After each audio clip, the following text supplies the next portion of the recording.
ऐसी ही बेहतरीन कहानियाँ सुनने के लिए केपी नॉवल चैनल को लाइक, शेयर और सब्सक्राइब करें। आने वाली कहानियों के बारे में जानने के लिए हमारे टेलीग्राम से जुड़ें। लिंक डिस्क्रिप्शन में है। BTTH from genius to invincible. अध्याय 131 क्रोधित बुद्ध का मलज्वाला। जियाओ यान ने तुरंत कागज का एक टुकड़ा और एक कलम उठाया और कुछ रेखाचित्र और गणनाएं बनाने लगा। भले ही मैंने स्वर्गीय ज्वाला सार को परिष्कृत किया है, लेकिन टकराव पैदा करने के लिए इसका सीधे उपयोग करना आवश्यक नहीं है। सार ज्वालाओं के बीच टकराव को नियंत्रित करना बहुत कठिन है। क्या होगा अगर मैं ज्वालाओं का एक छोटा सा हिस्सा निकालूं, उन्हें नियंत्रित करने के लिए अपनी आध्यात्मिक शक्ति का उपयोग करूं और फिर नाइट्रोग्लिसरीन जैसी आध्यात्मिक शक्ति अवरोध को हटा दूं, तो संपर्क में आने पर यह विस्फोटक प्रतिक्रिया पैदा कर सकता है। ऐसा लगा जैसे इस समय जियाओ यान के दिमाग में कुछ क्लिक हुआ हो। वह एक अद्भुत अनुभूति की स्थिति में पहुंच गया, क्योंकि वह कागज पर समझ से परे नोट्स लिखना जारी रखता था। स्वर्गीय ज्वाला को निकालने के लिए शक्तिशाली अग्नि नियंत्रण क्षमता की आवश्यकता होती है, और ज्वालाओं के सम्मिलन को नियंत्रित करने के लिए अपार आध्यात्मिक शक्ति की आवश्यकता होती है। लेकिन रुकिए, सिर्फ यही पर्याप्त शक्ति नहीं होगी, इसके लिए और अधिक ईंधन की आवश्यकता होगी। डू ये सही है। डू तकनीक को लागू करते समय यह मौलिक है। मैं कैसे भूल सकता था। आध्यात्मिक शक्ति में डू की एक बड़ी मात्रा को शामिल करके डू के जुड़ने से स्वर्गीय लपटों का सम्मिलन और भी तीव्र हो जाएगा।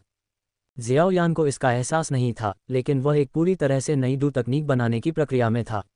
आमतौर पर केवल पुराने राक्षस ही अपने अनुभवों के आधार पर डू तकनीक बनाते हैं, फिर भी जियाओ यान केवल 18 वर्ष का था।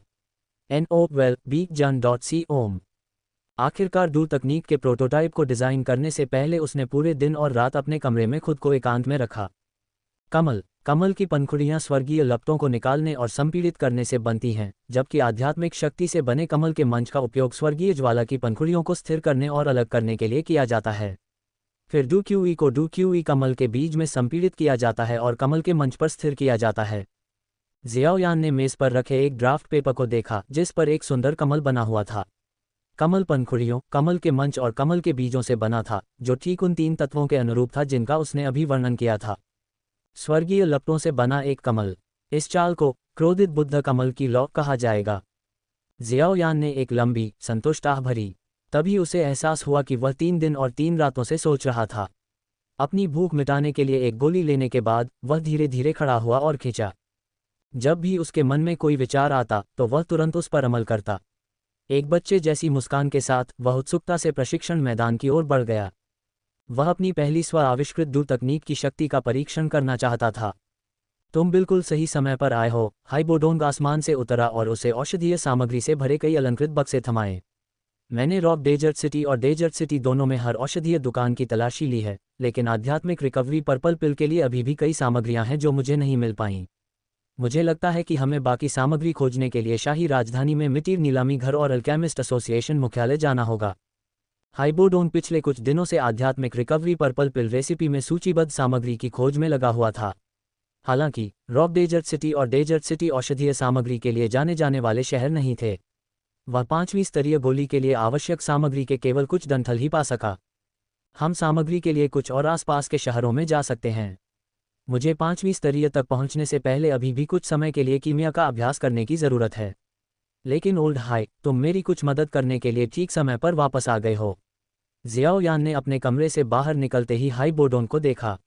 मुस्कुराते हुए उसने कहा कि उसकी आंखें चमक उठीं। किसी कारण से हाइबोडोन को बुरा लगा जब उसने जियाओ यान का मुस्कुराता हुआ चेहरा देखा। तुम क्या करना चाहते हो? पहले मुझे बताओ और मैं सुनने के बाद फैसला करूंगा। हाइबोडोन ने थोड़ा सा मुंह बनाया। वह सहमत होने या न होने का फैसला करने से पहले जानना चाहता था कि किस तरह की मदद मांगी जा रही है।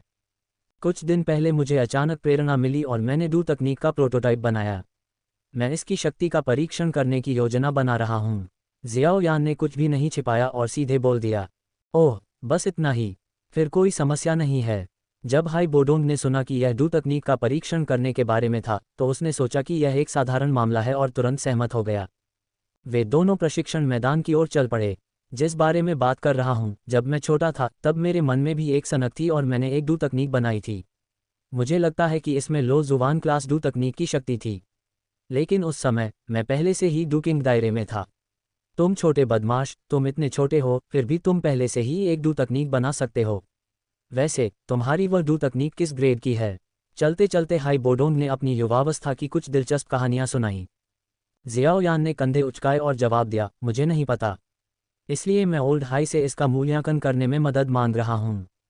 कुछ ही देर में वे दोनों प्रशिक्षण मैदान पर पहुंच गए। खबर फैल गई कि जियाओयान अपनी खुद की बनाई डू तकनीक का परीक्षण करने जा रहा है और सभी भाड़े के सैनिक देखने के लिए दौड़ पड़े। यहाँ तक कि जियाओ डिंग और जियाओ ली भी देखने आए। तीसरे भाई के पास हमेशा कुछ अजीब विचार होते हैं। जियो डिंग ने असहाय होकर अपना सिर हिलाया, लेकिन वह अपने मुंह के कोने पर मुस्कान नहीं छिपा सका। जियोयान धीरे धीरे प्रशिक्षण मैदान के एक कोने में रुका और उसके सामने खड़े है बोडोन को हल्की मुस्कान दी। बूढ़े है, अपनी पूरी ताकत से बचाव के लिए तैयार हो जाओ। मैं ये परखना चाहता हूं कि मैंने जो डू तकनीक बनाई है उसमें वास्तव में कितनी शक्ति है। बोडोंग ने अपने दिल में खर्राटे लिए और सोचा, हम भले ही तुम बच्चे की आध्यात्मिक शक्ति दुर्जेय हो, लेकिन तुम्हारी साधना अभी भी डू ग्रैंडमास्टर क्षेत्र में है। क्या मुझे महान बर्फ सम्राट को वास्तव में अपनी पूरी ताकत से बचाव करने की जरूरत है? क्या मजाक है?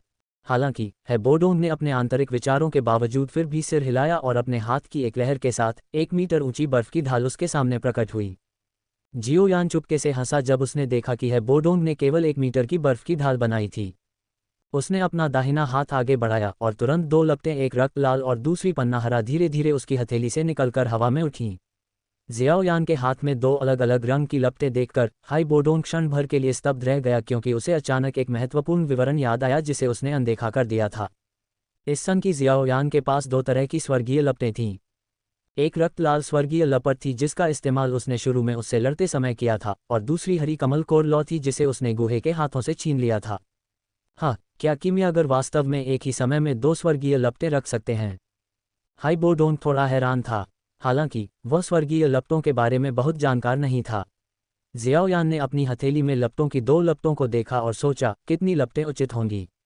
आइए 4 स्तरीय गोली को परिष्कृत करने के लिए आवश्यक मात्रा से शुरू करें। एक बार जब जियाओयान ने ज्वाला की मात्रा तय कर ली, तो ज्वाला मंत्र द्वारा लाया गया भयानक अग्नि नियंत्रण उसे अत्यंत सटीकता के साथ स्वर्गीय ज्वालाओं को नियंत्रित करने की अनुमति देता है।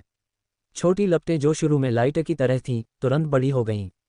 एक पल में उसकी आध्यात्मिक शक्ति और डू क्यूई उसके शरीर से फूट पड़ी।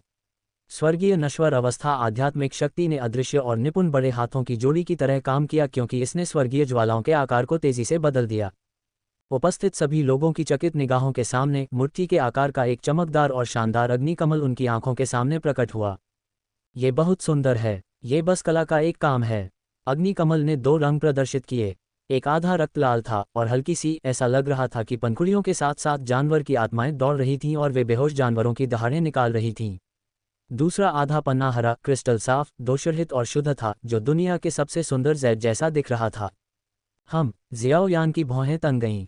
जिस क्षण अग्निकमल ने आकार लिया, उसने अचानक पाया कि स्वर्गीय ज्वालाएं, जो एक बार उसके शरीर से अलग हो गई थीं, अब ज्वाला मंत्र से प्रभावित नहीं थीं। 2 ज्वालाओं के बीच एक अजीब सा संबंध भी बन गया, मानो वे एक दूसरे के प्रति शत्रुतापूर्ण थीं और एक दूसरे को भस्म करना चाहती थीं। उसने जो आध्यात्मिक शक्ति छोड़ी, वह उन्हें बिल्कुल भी नियंत्रित नहीं कर सकी। उसकी आंखें सिकुड़ गईं और उसकी भयानक आध्यात्मिक शक्ति झरने की तरह बह निकली, जो इस संबंध को तोड़ने की बेतहाशा कोशिश कर रही थी। बूम बूम बूम, मलबा हवा में उड़ गया, जबकि मजबूत कंपन उत्सर्जित करने वाली दरारें जमीन पर बनने लगी जहां वह खड़ा था। आखिरकार उसकी आध्यात्मिक शक्ति स्वर्गीय नश्वर अवस्था में थी, और इसका पूरा विस्फोट अविश्वसनीय रूप से भयानक था। जियाओयान ने अचानक अपना सिर उठाया और बोडोंग को देखा। बाद वाले का दिल कांप उठा। अरे अरे अरे, 1 मिनट रुको। जियाओयान ने अपनी आध्यात्मिक शक्ति का पूरा इस्तेमाल करके मुश्किल से नियंत्रण बनाए रखा था, लेकिन वह ये भी जानता था कि वह इसे लंबे समय तक नियंत्रित नहीं कर सकता। अब और परवाह किए बिना उसने इसे सीधे बोडोंग की दिशा में फेंक दिया। अध्याय 132, हुआन क्लास डू तकनीक। वास्तव में विभिन्न स्वर्गीय लपटों के बीच एक जन्मजात विशेष संबंध मौजूद था। स्वर्गीय लपटें दुनिया के सार द्वारा निर्मित सभी स्वर्गीय खजाने थे। भले ही एक डू भगवान स्वर्गीय लपटों से अधिक तापमान वाली डू क्यूई लपटें पैदा कर सकता था, फिर भी वे एक नहीं बना सकते थे। स्वर्गीय ज्वाला की परिभाषा ये थी कि ये दुनिया से पैदा हुई थी। उनके बीच हमेशा एक विशेष संबंध रहा था। जब एक स्वर्गीय ज्वाला प्रकट हुई, तो अन्य सभी लपटें हार मान गईं। जियोयान को इस तथ्य का एहसास तब हुआ जब शून्यता भक्षण ज्वाला की बीज ज्वाला अस्थि द्रुत शीतन ज्वाला के पास जाने को तैयार नहीं थी, लेकिन उसने इसे अनदेखा कर दिया था। ज्वाला मंत्र के कारण। ज्वाला मंत्र की चमत्कारी क्षमता ये थी कि इसने स्वर्गीय ज्वालाओं को एक दूसरे के साथ पूरी तरह से विलीन होने दिया, जिससे ये संबंध समाप्त हो गया। इससे वह इसके बारे में भूल गया। जियाओ यान ने अपने हाथ में मौजूद क्रोधित बुद्ध कमल की लौ को है बोडोन की ओर ऐसे फेंका जैसे ग्रेनेड फेंका हो। भागो। जब जियाओ डिंग और जियाओली ने देखा कि अग्नि कमल नियंत्रण से बाहर हो रहा है, तो वे एक साथ चिल्लाए और जल्दी से प्रशिक्षण मैदान से भाग गए, यहाँ तक कि परिसर के बाहर भी भाग गए। जब उन्होंने दोनों नेताओं की चीखें सुनी, तो सभी भाड़े के सैनिकों को खतरे का एहसास हुआ और वे अपनी जान बचाने के लिए भाग गए। पूरी भाड़े की कंपनी में अफरा तफरी मच गई। जब अति सुंदर अग्नि कमल उसकी ओर उड़ रहा था, तो है बोडोन ने अपने दांत पीस लिए। इसने उसके जैसे डू सम्राट के भी रोंगटे खड़े कर दिए। हालांकि अगर वह भाग गया तो वह खुद को डू सम्राट कैसे कह सकता था। रहस्यमय बर्फ दर्पण रूप। उसने धीमी आवाज में चीख मारी।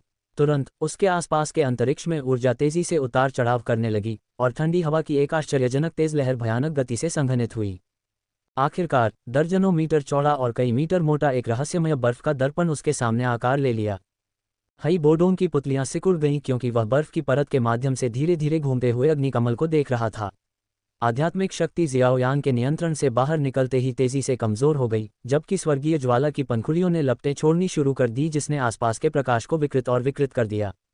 जिस क्षण क्रोधित बुद्ध कमल की लौ ने हल्के से बर्फ के दर्पण को एक नर्म पॉप के साथ छुआ, आध्यात्मिक शक्ति ने तुरंत एक गोलाकार आवरण बनाया जिसने स्वर्गीय लपटों और डूक्यूई बीज को एक साथ मिला दिया।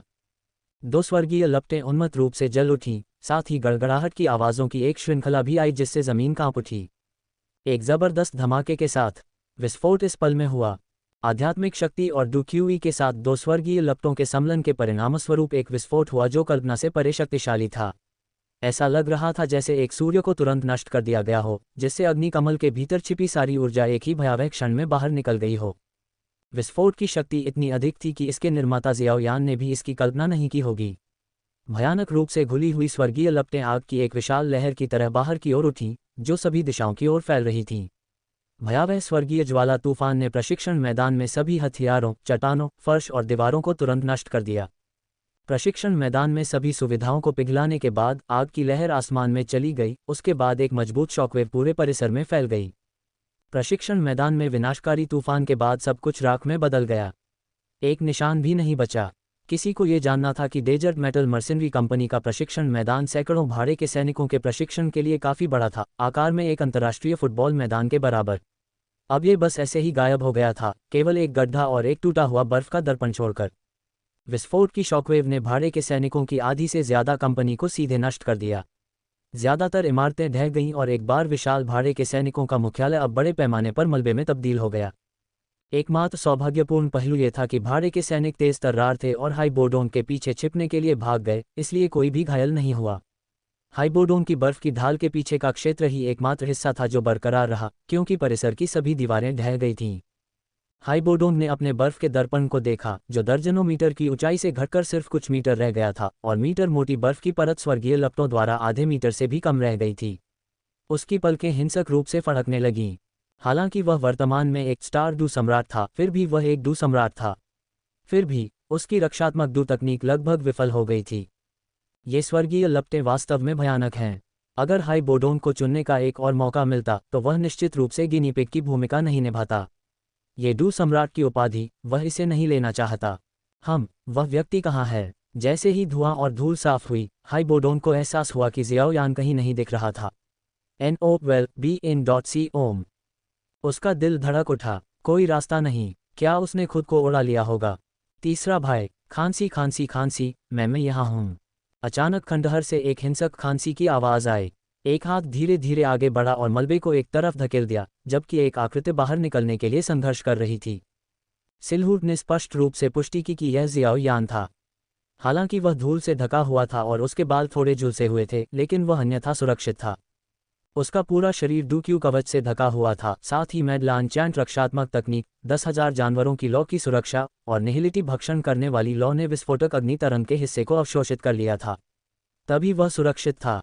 अगर मैंने उस हमले का सामना किया होता तो मैं अपनी तकनीक से खुद को उड़ा लेता। जियाओयान ने महसूस किया कि एंग्री बुद्ध लॉर्ड्स फ्लेम डू तकनीक व्यक्ति के साधना स्तर पर बहुत अधिक निर्भर नहीं करती है। सैद्धांतिक रूप से इसके लिए बहुत अधिक डूक्यू की आवश्यकता नहीं थी, जिसका अर्थ था कि एक डू अभ्यासी भी इसका उपयोग कर सकता था। हालांकि इस तकनीक की शक्ति ज्वालाओं पर ही निर्भर थी और इसमें आध्यात्मिक शक्ति और अग्नि नियंत्रण क्षमता के लिए अत्यधिक उच्च आवश्यकताएं थीं। संक्षेप में, ये कीमियागरों के लिए डिज़ाइन की गई एक डू तकनीक थी, कीमियागरों के लिए विशेष रूप से बनाई गई। किसी की साधना कमज़ोर हो सकती है, लेकिन जब तक कोई शक्तिशाली कीमियागर है तब तक वह इस तकनीक की पूरी शक्ति को उजागर कर सकता है। हालांकि जियाओयान केवल एक डू ग्रैंड मास्टर था, एक कीमियागर के रूप में उसकी अग्नि नियंत्रण क्षमता और आध्यात्मिक शक्ति पहले से ही 5वें स्तर पर पहुंच चुकी थी। यह एक डू राजा के बराबर था। इसमें स्वर्गीय लपटों के सम्मिलन द्वारा उत्पन्न विशेष प्रतिक्रिया और अभी अभी क्रोधित बुद्ध कमल ज्वाला की शक्ति को जोड़ें, जो एक उच्च सितारा के पूर्ण शक्ति हमले के बराबर थी। डू राजा, अच्छा हुआ कि मैंने सीधे सार ज्वालाओं का उपयोग नहीं किया। यदि 10,000 जानवरों की ज्वाला और हरे कमल कोर ज्वाला की सार ज्वाला आपस में टकराकर फूट जाती तो मैं सबसे पहले मरता। जियाओयान को एक डर महसूस हुआ। यदि कुछ दिन पहले 8 पंखों वाले काले सर्प सम्राट के साथ बातचीत अच्छी नहीं हुई होती तो परिणाम ये हो सकता था कि वह भी उसके साथ मर जाता। आश्चर्यजनक रूप से, एक चौथी श्रेणी की गोली को परिष्कृत करने के लिए आवश्यक ज्वाला की मात्रा, इसे बनाए रखने के लिए 5वीं श्रेणी के कीमियागर की आध्यात्मिक शक्ति को लगभग पूरी तरह से समाप्त कर देती है। इस प्रयोग ने निस्संदेह जियाओयान को एक अतिरिक्त तुरुप का पत्ता दिया था, हालांकि ऐसा जो उसे भी मार सकता था। विचार करने पर उसने निष्कर्ष निकाला कि उसकी क्रोधित बुद्ध कमल ज्वाला अधिकतम एक हुआंग वर्ग डू तकनीक थी, क्योंकि यह तकनीक उपयोगकर्ता को मार सकती थी और इसकी शक्ति ज्वालाओं द्वारा ही निर्धारित होती थी। मजबूत ज्वालाएं मजबूत परिणाम देती थीं और कमज़ोर ज्वालाएं कमज़ोर परिणाम देती थीं। इसके अलावा, इसके लिए बहुत ज़्यादा अग्नि नियंत्रण क्षमता और आध्यात्मिक शक्ति की भी ज़रूरत थी। इसमें कई सीमाएं थीं और यह बेहद खतरनाक था। अगर उसके पास 2 तरह की स्वर्गीय लपटें और ज्वाला मंत्र न होते तो वह ये तकनीक नहीं चाहता, भले ही उसे यह मुफ्त में दी गई हो। जियाओ ली और जियाओ डिंग ने भाड़े के सैनिकों की कंपनी को देखा जो उनके आसपास खंडहर में बदल गई थी, फिर अपने धूल से ढके तीसरे भाई को देखा। जियाओ डिंग ने आह भरी और एक व्यंग्यात्मक मुस्कान के साथ कहा, तीसरे भाई, मोकबीला भी हमारी डेजर्ट मेटल भाड़े के सैनिकों की कंपनी को नष्ट नहीं कर सका। मैंने कभी नहीं सोचा था कि यह आपके हाथों से नष्ट हो जाएगी। जियाओ ली ने दिल खोलकर हंसते हुए जियाओयान के कंधे को थपथपाया। कोई बात नहीं, अगर यह नष्ट हो जाता है तो हम इसे फिर से बना देंगे। जब तक किसी को चोट न लगे, यही मायने रखता है। इसके अलावा, हम लुओ बो की सैंड मर्सिनरी कंपनी के साथ विलय कर चुके हैं, इसलिए हम इस अवसर का उपयोग विस्तार करने और एक बड़ा आधार बनाने के लिए कर सकते हैं। जियाओ डिंग ने फिर से आह भरी और अपना सिर हिलाया। चलो अभी सैंड मर्सिनरी कंपनी के स्थान पर चलते हैं। जियाओयान जानता था कि वह गलत था, इसलिए वह केवल शर्मिंदगी से मुस्कुराया। उसने गुफा से प्राप्त कुछ 100,000 सोने के सिक्के पुनर्निर्माण के उद्देश्य से अपने 2 बड़े भाइयों को दे दिए और फिर वहां से चला गया। ये स्पष्ट नहीं है कि जियाओयान ने जानबूझकर ऐसा किया था या नहीं, लेकिन वह जिस अतिथि कक्ष में ठहरा था वह बोर्डोन के पीछे था, इसलिए विस्फोट से वह प्रभावित रहा। जियाओयान ने जल्दी से अपने पीछे का दरवाज़ा बंद कर लिया। वह क्रोधित बुद्ध का परीक्षण करना चाहता था। कमल की लौ का एक और उद्देश्य था। थोड़ी देर में मैं शाही राजधानी में आत्माओं के हॉल में जाऊंगा। उससे पहले मुझे अभी भी अंतिम छिपे हुए खतरे को हल करना है।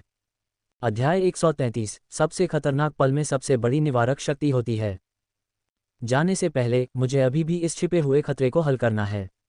जियाओयान मेज पर गया और अपने स्टोरेज रिंग से हरे रंग का लोड्स प्लेटफॉर्म निकाला। उसने धीरे धीरे पंखुड़ियां खोलीं, जिसमें एक आलसी काली बिल्ली और एक छोटा सा 7 रंग का सांप दिखाई दिया। 7 रंग का स्वर्ग निगलने वाला अजगर अपनी आंखें खोल रहा था। उनमें से हरे रंग की आग की एक किरण चमक रही थी और वह जियाओयान को घूर रहा था। माओ वू ने जियाओयान की उपस्थिति को महसूस करते हुए आलस्य से म्याऊं किया और खींचा। वह खड़ा हुआ, अपना सिर हिलाया और अपने पंजे से अपने चेहरे पर काले लौ के फर को संवारने लगा। माओ वू ने जो खाया था उसे पचाने और मजबूत होने के लिए सो गया। म्याओ, greater than caret W caret less than, क्या ये खाने का समय है? क्या तुम सिर्फ खाने के बारे में ही सोचते हो? म्याओ, ओ कैरेट ओ, मैं बिना पेट भरे कैसे मजबूत हो सकता हूँ? ठीक है, बस एक पल रुको, मुझे रानी मेडुसा से कुछ बातें करनी हैं। कमरे में माहौल तनावपूर्ण हो गया जब जियाओयान के मुंह से ये शब्द निकले। 7 रंगों वाले स्वर्ग निगलने वाले अजगर से अचानक एक तीखी आभा निकली, जो उसके सामान्य रूप से चकित भूलने की बीमारी से बिल्कुल अलग थी। बिना किसी आश्चर्य के जियाओयान एक कुर्सी पर बैठ गया और कमल के मंच पर 7 रंगों वाले स्वर्ग निगलने वाले अजगर को मुस्कुराते हुए देखा। हालांकि तुमने अच्छा अभिनय किया है, रानी मेडुसा, यहाँ तक कि विकास के दौरान बने विशेष आत्मा अनुबंध का उपयोग करके मुझे अपनी रक्षा करने से रोकने के लिए। मुझे ये कहते हुए खेद है कि मैं स्वभाव से एक कठोर व्यक्ति हूँ और अजनबियों पर इतनी आसानी से भरोसा नहीं करता। शुरू से अंत तक उसने भूलने की बीमारी, असफल विकास या एक अतिरिक्त आत्मा के उद्भव के बारे में किसी भी बकवास पर कभी विश्वास नहीं किया था। ये सिर्फ इसलिए था क्योंकि उसके सामने छोटा सा 7 रंग का सांप रानी मेडुसा का रूपांतरण था। चाहे 7 रंग के स्वर्ग निगलने वाले अजगर की वर्तमान ताकत कितनी भी कमज़ोर क्यों न हो, चाहे कोई खास संबंध हो या न हो, या वह कितना भी हानिरहित क्यों न दिखाई दे, जियाओ यान कभी भी यह विश्वास नहीं करेगा कि वह वास्तव में हानिरहित है।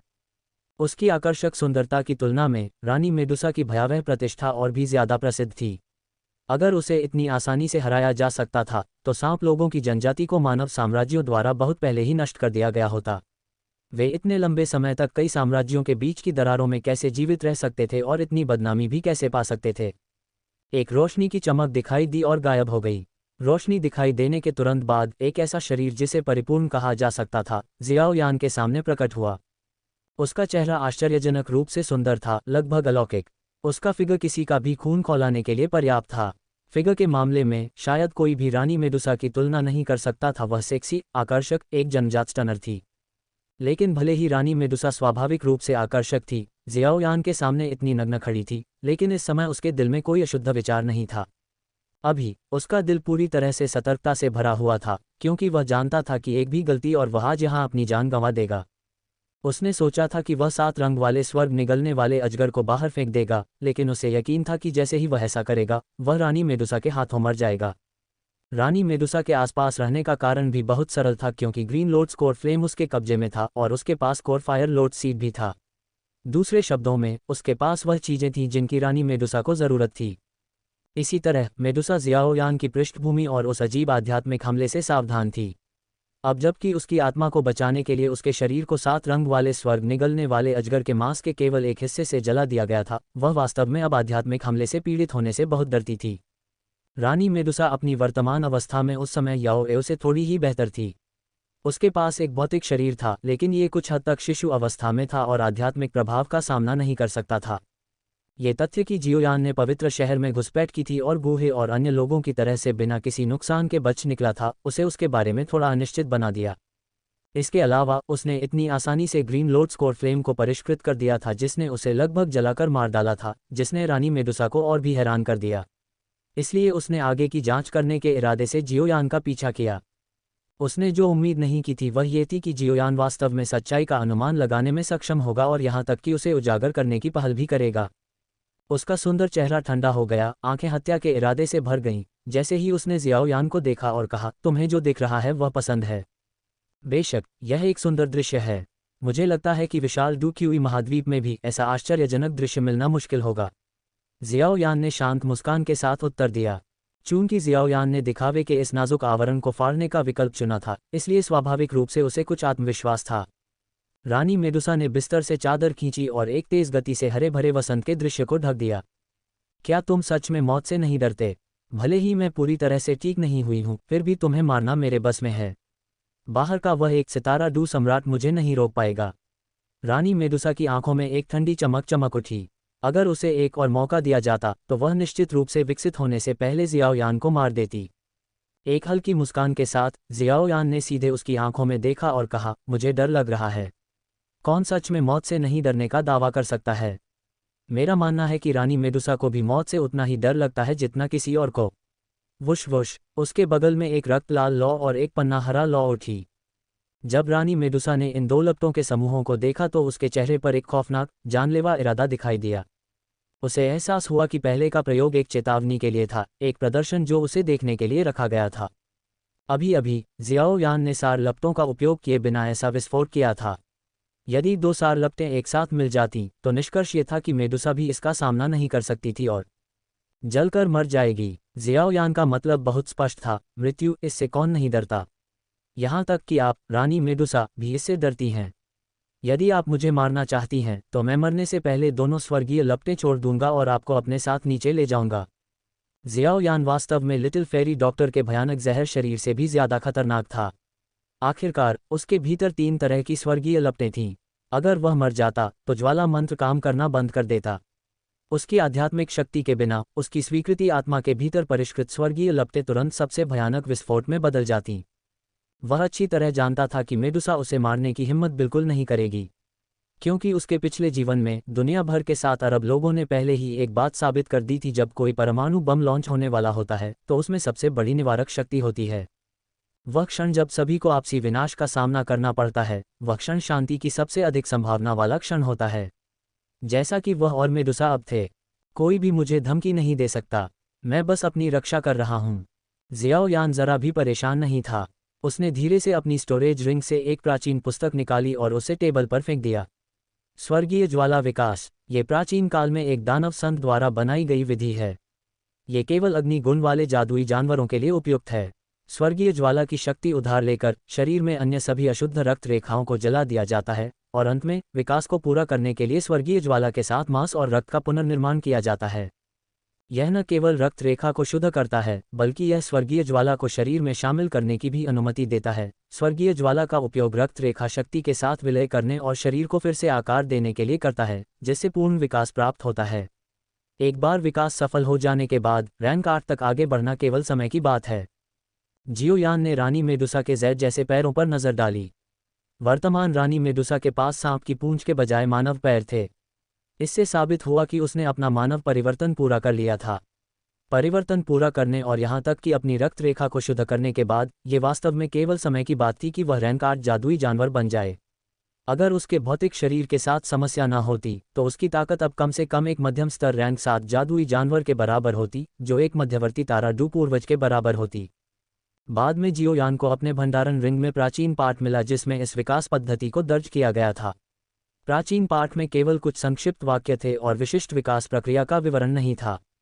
लेकिन इन कुछ वाक्यों के आधार पर वह समझ गया कि रानी मेडुसा उसका पीछा क्यों कर रही थी और वह ग्रीन लॉर्ड स्कोर फ्लेम को वापस क्यों चाहती थी। मेडुसा का विकास एक सफलता और विफलता दोनों था। उसकी रक्त रेखा वास्तव में पीछे हट गई थी और शुद्ध हो गई थी, लेकिन उसका शरीर जल गया था। वह अपने शरीर को फिर से बनाने के लिए स्वर्गीय ज्वाला का उपयोग करने में सक्षम नहीं थी। लेकिन मैं आपको निश्चित रूप से बता सकता हूं कि भले ही मैं उस समय प्रकट नहीं हुआ होता, लेकिन विकास के लिए ग्रीन लॉर्ड स्कोर फ्लेम का उपयोग करने का आपका प्रयास निश्चित रूप से विफल हो गया होता। क्योंकि प्राचीन पाठ में दर्ज स्वर्गीय ज्वाला ग्रीन लॉर्ड स्कोर ज्वाला नहीं है, बल्कि 10,000 जानवर ज्वाला है। अध्याय 134, 10,000 जानवरों की ज्वाला मेरे साथ है। 10,000 जानवरों की ज्वाला जादुई जानवरों के लिए सबसे उपयुक्त स्वर्गीय ज्वाला है। यह न केवल जादुई जानवरों के रक्त को शुद्ध कर सकती है, बल्कि यह उनके भौतिक शरीर को भी मजबूत कर सकती है, क्योंकि ये 10,000 जानवरों की आत्माओं से पैदा हुई ज्वाला है। आपने अपने शरीर के पुनर्निर्माण के लिए पृथ्वी के भीतर पिघले हुए लावा से पैदा होने वाली ग्रीन लॉर्ड स्कोर ज्वाला का उपयोग करने की कोशिश की। जब तक आप एक चट्टान प्रकार के जादुई जानवर नहीं हैं, तब तक आपका शरीर केवल विनाश का सामना करेगा। हालांकि प्राचीन पाठ में यह निर्दिष्ट नहीं किया गया था कि विकास के लिए किस स्वर्गीय ज्वाला का उपयोग किया जाए, ये बताते हुए कि कोई भी स्वर्गीय ज्वाला पर्याप्त होगी। जियाओ यान निश्चित था कि उस समय सफलतापूर्वक विकसित होने वाले दानव संत ने 22वीं रैंक वाली 10,000 जानवरों की ज्वाला का उपयोग किया होगा। चूंकि जादुई जानवर स्वयं कीमिया में कुशल नहीं थे, इसलिए उन्होंने मान लिया कि कोई भी स्वर्गीय ज्वाला काम करेगी। उन्होंने इस तथ्य को नज़रअंदाज कर दिया कि अलग अलग स्वर्गीय लपटों के अनोखे रहस्यमय प्रभाव होते हैं। ज्वाला की शक्ति स्वर्गीय ज्वाला के कई फायदों में से सिर्फ एक थी, ये कि रानी Medusa green lord score flame का उपयोग करके आंशिक सफलता भी प्राप्त कर सकी। ये दर्शाता है कि उसका दृढ़ संकल्प कल्पना से परे था। हालांकि उसके भौतिक शरीर का स्वर्गीय ज्वाला के साथ विलय होना और सफलतापूर्वक पुनर्निर्माण करना बिल्कुल असंभव था। ये तथ्य कि 7 रंग वाले स्वर्ग निगलने वाले अजगर के मांस का एक टुकड़ा भी जलने के बाद बच गया, ये साबित करता है कि उसका वंश कितना अविश्वसनीय रूप से दुर्जय था। रानी मेडुसा की सुंदर भौहें थोड़ी सिकुड़ गईं और उसने पूछा, तुम क्या कहना चाह रही हो? मैं कह रही हूं कि जैसा कि होता है, 10,000 जानवरों की ज्वाला मेरे साथ है। जियाओ यान ने अपने सफ़ेद दांत दिखाते हुए व्यापक रूप से मुस्कुराया और अपने बगल में तैरती हुई रक्तलाल ज्वाला की ओर इशारा किया। रानी मेडुसा लगभग आगे बढ़कर उसे छीनना चाहती थी, लेकिन उसने खुद को रोक लिया। आखिरकार ये केवल एक लौ की लौ थी। वह कोई कीमियागर नहीं थी। वह कैसे पहचान सकती थी कि कौन सी स्वर्गीय लौ कौन सी है? वह केवल इतना जानती थी कि दोनों लपटें उसे भय और भय से भर रही थीं। अपनी आंखें सिकोड़ते हुए वह एक पल के लिए चुप हो गई, फिर बोली, मैं तुम्हें ग्रीन लॉर्ड स्कोर लॉ दूंगी और तुम मुझे 10,000 जानवरों की लॉ दोगे। फिर हम इसे बराबर कर देंगे। जियाओ यान ने ठहाका लगाया और निर्णायक रूप से अपना सिर हिलाया। मैंने इसे अपनी ताकत से जब्त किया, तुम ही इसे मुझे क्यों दे रहे हो? मेडुसा की पुतलियां आश्चर्य से चौड़ी हो गईं। यह आदमी इतने धार्मिक विश्वास के साथ ऐसे बेशर्म शब्द कैसे बोल सकता है? जब उसने ऐसे बेशर्म शब्द सुने तो उसकी चमकीली आंखों में ठंडक और बढ़ गई।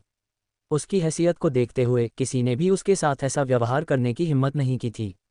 उसने अपनी नज़र जियाओ यान पर टिका दी। उसकी खूबसूरत आंखें हत्या के इरादे से भरी हुई थीं, मानो वह आपसी विनाश की कीमत पर भी उसे मारना चाहती हो। मेरी तरफ ऐसे मत देखो, मैं जानती हूँ कि तुम मरना नहीं चाहते, और उससे भी ज्यादा तुम नहीं चाहते कि तुम्हारी आत्मा घायल हो और तुम्हारी साधना कम हो। अगर तुम्हारी साधना कम हो जाती है तो तुम्हारा पूरा सांप लोग कबीला मांस का टुकड़ा बन जाएगा, जिसे प्रमुख साम्राज्यों में बांटा जाएगा। उस समय सांप लोग का भाग्य दयनीय होगा। एक युवा कबीले के नेता के रूप में जियाओयान कबीले के प्रबंधन की कठिनाइयों को समझता था। एक कबीले की तो बात ही छोड़िए, ये तथ्य कि सांप लोग कबीला आज भी अस्तित्व में है काफी हद तक रानी मेडुसा के महान योगदान के कारण था। यही कारण था कि उसने विकसित होने के लिए स्वर्गीय ज्वाला का उपयोग करने के लिए अपने जीवन को जोखिम में डाला। अगर वह ऐसा नहीं करती तो सांप लोग कबीला जल्द ही नष्ट हो जाता और सभी सांप लोग गुलाम बन जाते। इस समय जियाओयान भी अपने सामने खड़ी रानी के लिए थोड़ी प्रशंसा और सहानुभूति महसूस करने से खुद को नहीं रोक पाया। उसने अकेले ही एक ढहती हुई जनजाति को सहारा दिया था, लेकिन फिर भी भूमिगत बाजारों में सांप महिला दासों का व्यापार होता था।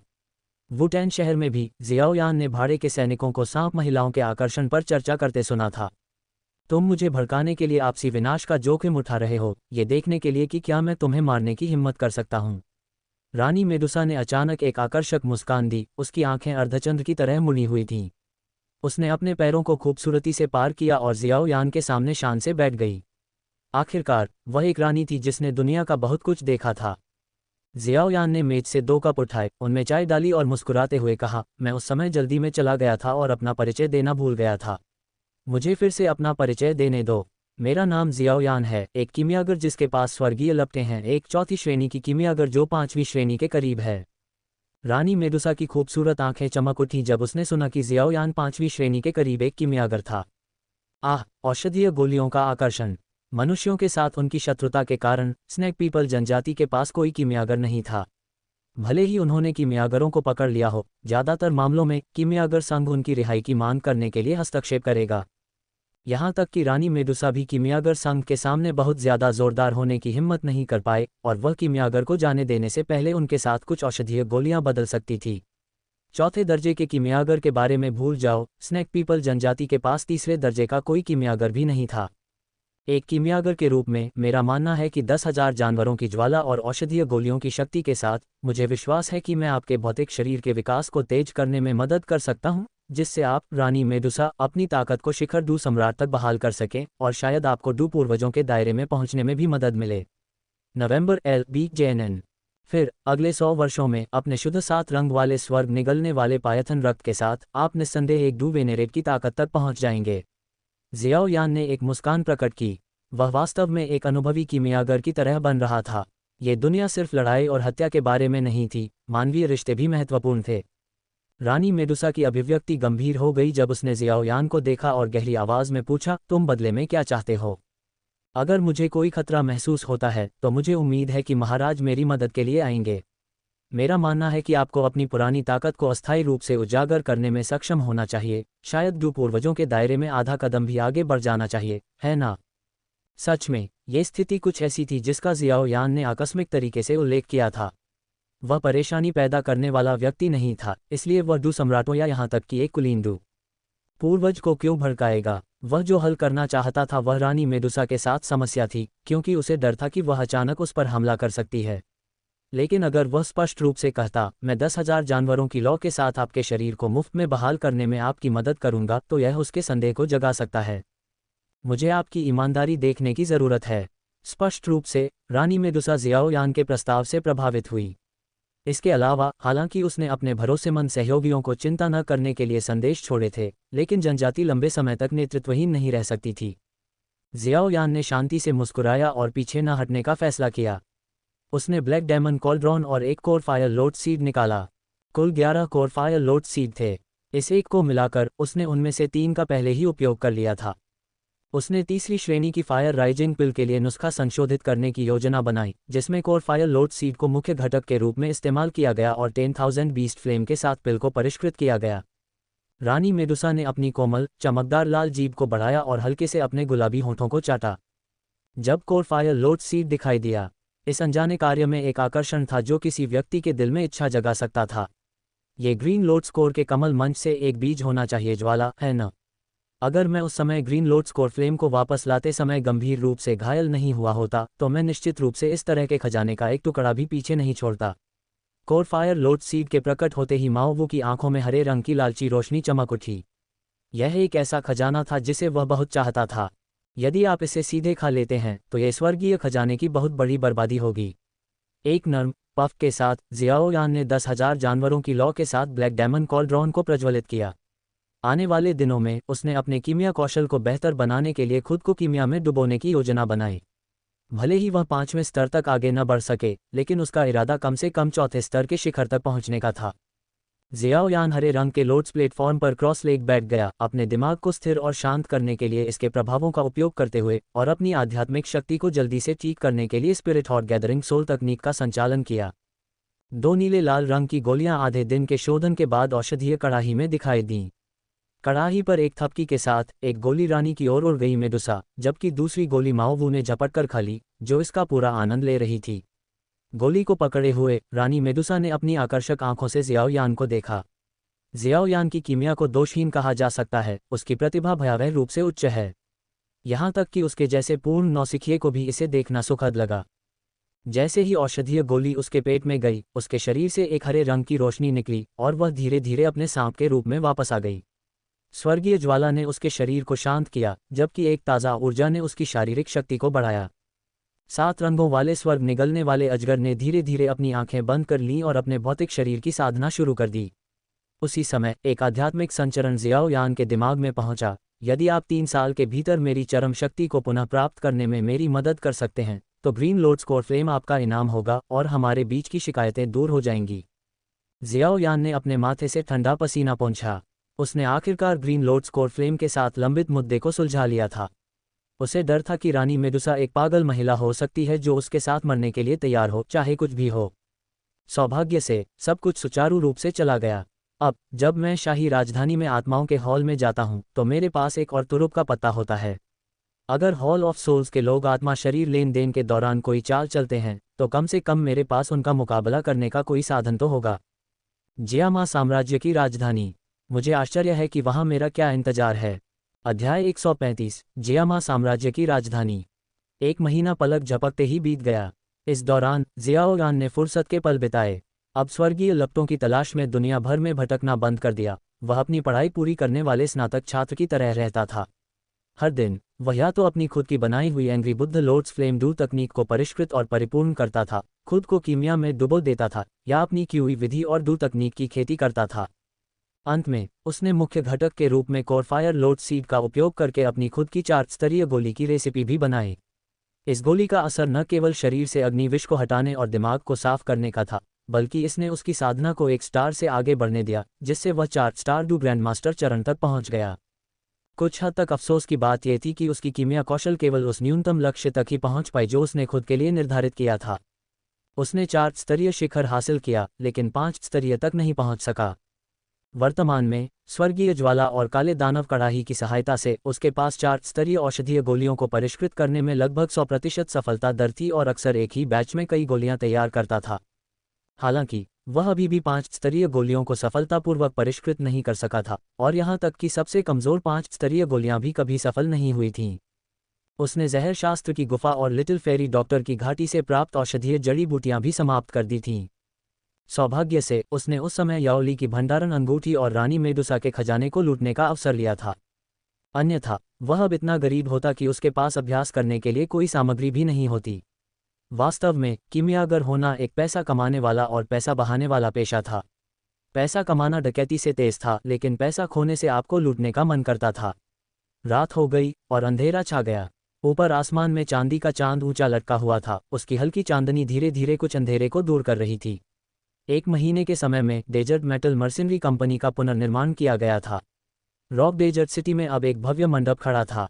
शांत परिसर में तीनों भाई आरामदेह लाउंज कुर्सियों पर लेटे हुए सितारों से भरे आकाश को निहार रहे थे।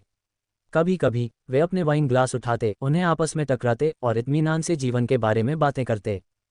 तीनों भाइयों के बीच एक मौन सहमति लग रही थी। वे सभी जानते थे कि जियाओयान अगले दिन चले जाएंगे। अपने प्याले में शराब पीने के बाद जियाओयान अपने 2 थोड़े नशे में धुत बड़े भाइयों की ओर देखने के लिए मुड़ा और धीरे से खड़ा हो गया। उसने अपनी स्टोरेज रिंग से 4 स्क्रॉल लिए और उन्हें जियाओ डिंग और जियाओली के बगल में छोटी सी मेज पर रख दिया। जियाओ डिंग मुस्कुराया और अपना सिर हिलाया, जबकि जियाओली कुछ हैरान दिख रहा था। जियाओयान ने समझाया, यहाँ दो हाई जुबान क्लास वुड एट्रीब्यूट और लाइटनिंग एट्रीब्यूट क्यूई विधियाँ हैं, साथ ही दो इंटरमीडिएट जुबान क्लास डू तकनीकें हैं जिनमें विशेषता की आवश्यकता नहीं है। एक चपलता तकनीक है और दूसरी रक्षा तकनीक है। वे बड़े भाई और दूसरे भाई के लिए खेती करने के लिए उपयुक्त हैं। जियाओयान ने उन्हें कोई आक्रमण प्रकार की डू तकनीक नहीं दी, उसे केवल यह उम्मीद थी कि उसके दो बड़े भाई सुरक्षित और स्वस्थ रहेंगे। अगर वे लड़ाई नहीं जीत सकते तो कम से कम वे बच तो सकते थे। यहाँ तक कि जियाओ डिंग और जियाओली की थोड़ी नशे में आंखें भी अचानक चमक उठी जब उन्होंने ये सुना। वे तुरंत सीधे बैठ गए।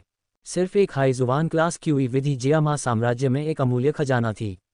हालांकि जियाओ जान ने एक बार नीलामी में सैकड़ों हजारों सोने के सिक्कों के लिए एक हाई जुबान क्लास तूफान मंत्र खरीदा था, लेकिन उस क्यूई विधि में गंभीर खामियां थीं। यही वजह थी कि इसे वुटेन शहर पहुंचने तक बिना बिके छोड़ दिया गया था। इसके अलावा दो और डू तकनीकें जोड़ने पर ये 4 प्राचीन स्क्रॉल पूरी भाड़े की कंपनी को खरीदने के लिए पर्याप्त मूल्यवान थे। अगर जियाओयान ने जियाओ डिंग और जियाओली की रॉक डेजर्ट सिटी में सभी भाड़े की कंपनियों को एकजुट करने में मदद नहीं की होती तो वह उन्हें इतनी कीमती वस्तुएं देने की हिम्मत नहीं कर पाता। जियाओ डिंग जैसा शांत और स्थिर व्यक्ति भी ऐसे दुर्लभ खजाने की मौजूदगी में अपने चेहरे पर इच्छा के भाव को दर्शाए बिना नहीं रह सकता था। जहां तक जियाओली का सवाल है, उसने जियाओयान के बोलते ही चांदी का स्क्रॉल पकड़ लिया और उसे ऊपर से नीचे तक जांचने के दौरान नीचे नहीं रख सका। लेकिन इतना ही नहीं था, जियाओयान ने अपने स्टोरेज रिंग से 1 दर्जन से ज्यादा अलंकृत बक्से निकाले। प्रत्येक बॉक्स में ऐसी गोलियां थीं जो देखने में ही आकर्षक थीं। ये 4 स्तरीय छिपी हुई आत्मा की गोलियां हैं। वे 9 सितारा डू मास्टर को बिना किसी दुष्प्रभाव के डू ग्रैंड मास्टर दायरे में प्रवेश करने में मदद कर सकते हैं। वे अस्थिर डू क्यूई को रोकते हैं और इसके बाद डू स्पिरिट दायरे में प्रवेश करने की संभावना को 10% तक बढ़ा देते हैं। ये 4 स्तरीय विश्रण गोलियां हैं। ये चोटों को ठीक करने के लिए 4 स्तरीय महान रक्त रिकवरी गोलियां हैं, और ये 4 स्तरीय जानवर शक्ति गोलियां हैं जो अस्थायी रूप से उपयोगकर्ता की शारीरिक शक्ति को बढ़ा सकती हैं। और ये 4 स्तरीय स्पिरिट ब्रेकिंग गोलियां हैं जो डू स्पिरिट दायरे में प्रवेश करने की संभावना को 30-40% तक बढ़ा सकती हैं। जब छिपी हुई आत्मा की गोलियों के साथ उपयोग किया जाता है तो संभावना 50-60% तक बढ़ जानी चाहिए। यह अफसोस की बात है कि मैं अभी तक 5 स्तरीय कीमियागर स्तर तक नहीं पहुंच पाया हूं, अन्यथा मैं 5वीं स्तरीय स्पिरिट ब्रेकिंग पिल्स को परिष्कृत कर सकता था जो 9th star do grand master को सीधे डू स्पिरिट दायरे में प्रवेश करने की अनुमति देगा। जियाओयान को थोड़ा अफसोस हुआ। 4थी स्तरीय गोलियां केवल सफलता दर को बढ़ा सकती थीं, जबकि 5वीं स्तरीय गोलियां डू स्पिरिट दायरे में सीधे प्रवेश कर सकती थीं। दुर्भाग्य से उसने स्पिरिट ब्रेकिंग पिल के लिए सभी सामग्री का उपयोग कर लिया था और एक बार भी सफल नहीं हुआ था। जियाओयान के परिचय को सुनकर जियाओ डिंग और जियाओली के मुंह इतने खुले रह गए कि उसमें एक बत्तख का अंडा आ गया। उन्होंने सोचा था कि क्यूई विधियां और डू तकनीकें पहले से ही काफ़ी आश्चर्यजनक थीं, लेकिन उन्होंने इससे भी अधिक अपमानजनक कुछ की उम्मीद नहीं की थी। इन 4थी स्तरीय गोलियों में से कोई भी पूरे रॉक डेजर्ट सिटी में हंगामा मचा सकती थी। 5 प्रकार की गोलियां थीं। ग्रेट ब्लड रिकवरी पिल्स को छोड़कर, जिसमें 6 बॉक्स थे, अन्य कार्यात्मक गोलियों में 2-2 बॉक्स थे। कुल मिलाकर 14 अलंकृत गोलियां थीं। बक्से रोंगटे खड़े कर देने वाले, असाधारण, और भी है। तुम्हारे पास और है, जियो डिंग और जियोली ने एक स्वर में कहा। बस इतना ही काफ़ी है। जियोयान ने हंसते हुए 2 और आइटम निकाले। ये 2 चीज़ें ज़्यादा मूल्यवान नहीं हैं। इस छोटी बोतल में एक छोटा सा एंग्री बुद्ध लोड्स फ्लेम है। अगर तुम किसी ऐसे दुश्मन का सामना करते हो जिसे तुम संभाल नहीं सकते, तो बस डू क्यूई इंजेक्ट करो और उसे बाहर फेंक दो। यह एक उच्च सितारा डू स्पिरिट से पूरी ताकत से हमला करने की शक्ति को मुक्त कर देगा। उसने 4 रंग की कमल की लपटों वाली 2 बोतलें रखीं, लाल, हरा, काला और सफ़ेद मेज पर। उन्हें संरक्षित करने के लिए अंदर की लौ की मात्रा बहुत कम थी, केवल एक दूसरे स्तर की गोली को परिष्कृत करने के लिए पर्याप्त थी, लेकिन उनमें 4 प्रकार की स्वर्गीय लपटें थीं। और अंत में, ये 2 सोल कम्युनिकेशन जेड पेंडेंट हैं। आध्यात्मिक संचार संदेश भेजने के लिए एक को कुचलें। जीवन रक्षक तुरुप के पत्ते और आपातकालीन संचार जेड पेंडेंट। इन अमूल्य वस्तुओं को दिल से भरे हुए देखकर जियो डिंग और जियोली ने उन्हें बड़ी सावधानी से उठाया। क्यूई विधियों और डू तकनीकों और गोलियों के स्क्रॉल की तुलना में ये 2 वस्तुएं उनके दिल में सबसे कीमती थीं। मैं वास्तव में शर्मिंदा हूँ, मेरे पास आपके बड़े भाई के रूप में आपको देने के लिए कुछ भी नहीं है। जियो डिंग ने कड़वी मुस्कान के साथ अपना सिर हिलाया। अचानक जियोयान की हथेली से धीरे धीरे हरी लपटों का एक समूह उठा, जिसने तीनों भाइयों के चेहरों को रोशन कर दिया। जियोयान ने कहा, यह आप दोनों भाइयों की ओर से उपहार है, मुझे अभी अभी यह अग्रिम रूप से मिला है। हालांकि जियो डिंग और जियोली ने सीधे तौर पर उसे स्वर्गीय ज्वाला प्राप्त करने में मदद नहीं की थी, लेकिन वह जानता था कि अगर उसके दो बड़े भाइयों ने उसके आकस्मिक शब्दों को अपने दिल में नहीं रखा होता तो वह ग्रीन लॉर्ड स्कोर फ्लेम प्राप्त करने में सक्षम नहीं हो पाता। रात का बाकी समय बकबक और हंसी से भरा रहा। अगली सुबह जियाओ यान चुपचाप रॉक डेजर्ट सिटी से उड़ गया और सीधे हाई बोडोन के साथ जियामा साम्राज्य की राजधानी की ओर चल पड़ा।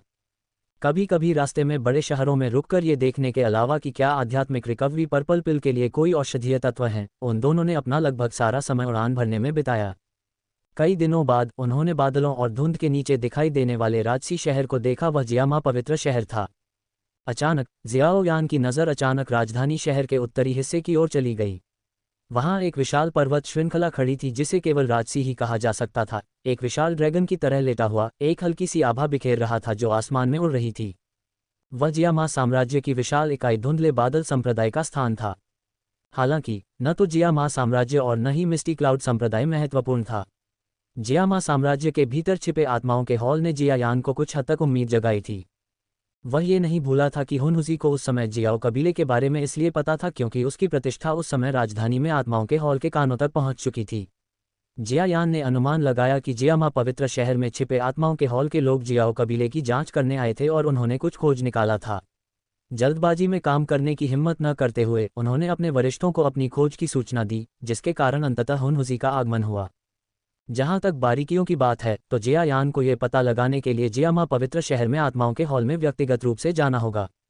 जियामा साम्राज्य के आत्माओं के हॉल, मैं आ रहा हूं। जी, तुम इतने अजीब तरीके से क्यों हंस रहे हो? तुम नहीं समझोगे, ये परंपरा है। अध्याय 136। धन्यवाद। विशाल शहर के द्वार से प्रवेश करते हुए जियाओ यान ने शानदार जियामा पवित्र शहर को देखने के लिए अपना सिर उठाया।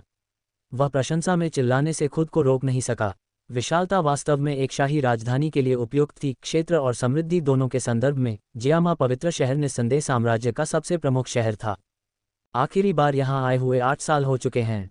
जियाओ यान ने प्रशंसा में अपनी जीभ चटकाई। पुरानी यादों का एहसास हुआ। जब वह छोटा था तो वह हर साल अपने पिता के साथ जियामा पवित्र शहर में नालन कबीले का दौरा करने जाता था। यह 8 साल पहले तक जारी रहा जब नालन यानरान मिस्टी क्लाउड संप्रदाय में शामिल हो गया और युन का प्रत्यक्ष शिष्य बन गया।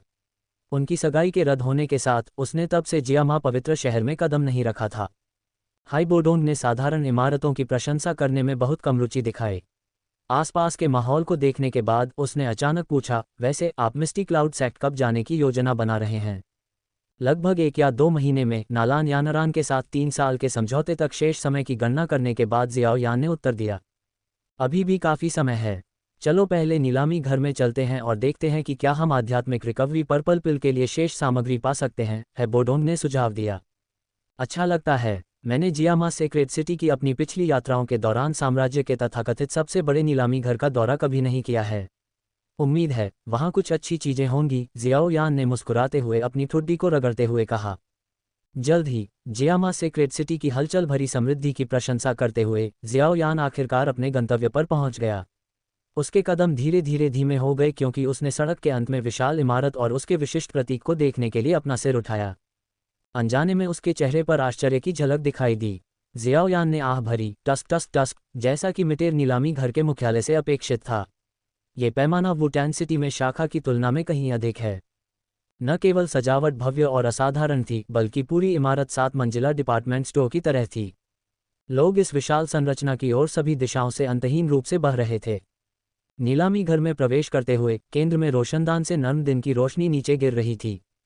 बाहरी दुनिया से शोरगुल वाली आवाज़ें किसी विशेष शक्ति द्वारा अलग थलग लग रही थीं। हालांकि सिर्फ एक दरवाजे से अलग, ऐसा लगा जैसे किसी दूसरी दुनिया में कदम रख रहे हों। जिस क्षण उसने अंदर कदम रखा, जियाओ यान की गहरी आध्यात्मिक शक्ति ने छाया से 1 दर्जन से अधिक नज़रों को अपने ऊपर आते हुए महसूस किया, जिनमें से कुछ डुस्पिरिट स्तर के विशेषज्ञों की भी थीं। कोई आश्चर्य नहीं कि यह जियामा साम्राज्य के 3 प्रमुख कुलों में से एक है। ऐसी भव्यता वास्तव में प्रभावशाली है। पहली मंजिल के हॉल में अनगिनत क्रिस्टल डिस्प्ले केस वस्तुओं की एक चमकदार सरणी से भरे हुए थे। बक्सों के पास लोग अंतहीन धारा में चले गए। बक्सों के भीतर विभिन्न दुर्लभ वस्तुएं प्रदर्शित की गई थीं, जिनमें से प्रत्येक पर मूल्य टैग लगा हुआ था। हालांकि प्रत्येक वस्तु की कीमत कम से कम 30,000 सोने के सिक्कों से ज्यादा थी। 30,000 सोने के सिक्के आम लोगों के लिए बहुत बड़ी रकम थी, लेकिन जियाओ यान की मौजूदा संपत्ति के लिए ये वस्तुएं शायद ही देखने लायक थीं। ये सिर्फ पहली मंजिल है, हाई बोडोंग ने गर्व से परिचय कराया। नीलामी घर की पहली मंजिल जियामा सेक्रेट सिटी की आम जनता के लिए है। वे मूल रूप से सभी प्रकार के विविध सामान हैं। असली खजाने ऊपरी मंजिल पर हैं। ओह, ये सुनकर जियाओयान की दिलचस्पी बढ़ गई। नीलामी घर को सख्ती से 4 वर्गों में विभाजित किया गया है। तियान, दी, जुवान और हुआंग क्यूई विधियों के लिए ग्रेडिंग सिस्टम के समान, हाई बोडोंग ने समझाया। ये दूसरी से 5वीं मंजिलों के अनुरूप है। 5वीं मंजिल सबसे ऊंची तियान श्रेणी की नीलामी है। हालांकि तियान श्रेणी की नीलामी शायद ही कभी खुलती है, कभी कभी तो कई सालों में एक बार भी नहीं। लेकिन जब ऐसा होता है तो इसका मतलब है कि मितिर नीलामी घर वास्तव में असाधारण वस्तुओं की नीलामी करने वाला है। जियामा साम्राज्य के लगभग सभी कुलीन विशेषज्ञ और गुट के नेता यहाँ जमा होंगे। एक बार एक तियान श्रेणी की नीलामी हुई थी जिसमें विशेष वस्तु रैंक 6 फायर स्केल मगरमच्छ का अंडा था। ये सुनकर जियाओयान की आंखें सिकुड़ गईं। रैंक 6 जादुई जानवर का अंडा। जब तक ये फूटकर परिपक्व होता है तब तक इसमें निश्चित रूप से डू किंग की ताकत होगी। अगर इसे ठीक से पाला जाए तो यह रैंक 6 तक भी पहुंच सकता है। ये डू सम्राट की ताकत होगी। डी श्रेणी की नीलामी वार्षिक भव्य नीलामी के दौरान साल में एक बार आयोजित की जाती है। जुवान श्रेणी की नीलामी महीने में एक बार आयोजित की जाती है, जबकि हुआंग श्रेणी की नीलामी प्रतिदिन आयोजित की जाती है, जिसमें मुख्य रूप से भेजी गई वस्तुओं और भाड़े की कंपनियों द्वारा प्राप्त औषधीय सामग्री और राक्षस कोर जैसी चीज़ों की नीलामी की जाती है। जैसा कि हाई बोडोंग ने बताया, वह जियाओयान को एक ऐसे क्षेत्र में ले गया जो स्टाफ के बैकस्टेज जैसा लग रहा था। अचानक कुछ ही दूरी पर एक हलचल मच गई। जियाओयान ने तुरंत एक असहाय भाव दिखाया और अपना सिर हिलाया, क्योंकि उसे पहले से ही पता था कि कौन आ रहा है। लाल शॉर्ट बूट पहने हुए खूबसूरत पैरों की एक जोड़ी दिखाई दी, जिसकी एड़ियां फर्श पर कुरकुरी तरह से क्लिक कर रही थीं। हमेशा की तरह महिला को एक चोंगसम पहनना पसंद था जो उसके बेहतरीन कर्व्स को पूरी तरह से प्रदर्शित करता था। इसमें कोई संदेह नहीं है कि लोगों द्वारा ऐसी खूबसूरत महिला पर प्रतिक्रिया करने के कारण ये हलचल मची थी। ये वुटेन सिटी में नीलामी घर की प्रभारी याफी थी। उसकी मोहक आड़ू के फूलों की जोड़ी आंखें मानो झरने के पानी से बनी हो, लापरवाही से पूरे हॉल में घूम रही थीं। जब उसकी नज़र जियाओयान पर पड़ी तो वह अचानक रुक गई और उसके कदम तुरंत रुक गए। छोटे भाई जियाओयान, इन 3 सालों में तुम और भी सुंदर हो गए हो। तुमने अपनी बड़ी बहन के दिल को भी थोड़ा झकझोर दिया है। याफी जल्दी से पास आए। उसकी आंखें चमक रही थीं क्योंकि वह अपने सामने खड़े सुंदर युवक को देख रही थी। उसकी भरपूर छाती, जो चोंगसम से और भी उभरी हुई थी, भरी हुई और चुस्त लग रही थी। उसका हर कदम एक दृश्य सुखद था। जियाओयान ने धीरे से ठहाका लगाया, बहुत दिनों से नहीं मिले बहन याफी। तुम और भी ज्यादा खूबसूरत हो गई हो। हाई बोडोंग की ओर देखते हुए, जिसे घूरे जाने से नफरत थी, जियाओयान ने कहा, बहन याफी, क्या हम बात करने के लिए एक शांत जगह ढूंढ सकते हैं? याफी समझदार थी और उसने थोड़ा सिर हिलाया। वह जियाओयान और हाई बोडोंग को पीछे की सीढ़ी से ऊपर एक ऊंची मंजिल पर ले गई। वे दोनों चलते हुए बातें करते रहे, जिससे एक सुखद माहौल बन गया। हे याफी, यहीं पर हमारा कबीला आधिकारिक काम करता है। बाहरी लोगों को अंदर जाने की अनुमति नहीं है। क्या तुम ये भी नहीं जानती कि यह अभिनय करने वाला पर्यवेक्षक बुजुर्ग है? अचानक ऊपरी मंजिल से एक आवाज़ ने सुखद माहौल को बाधित कर दिया। एक युवक ने कामुक निगाहों से याफी के सुंदर शरीर को देखा। उसकी सांसें कुछ हद तक फूल रही थीं। जियाओयान की आध्यात्मिक शक्ति ने युवक को अपनी चपेट में ले लिया।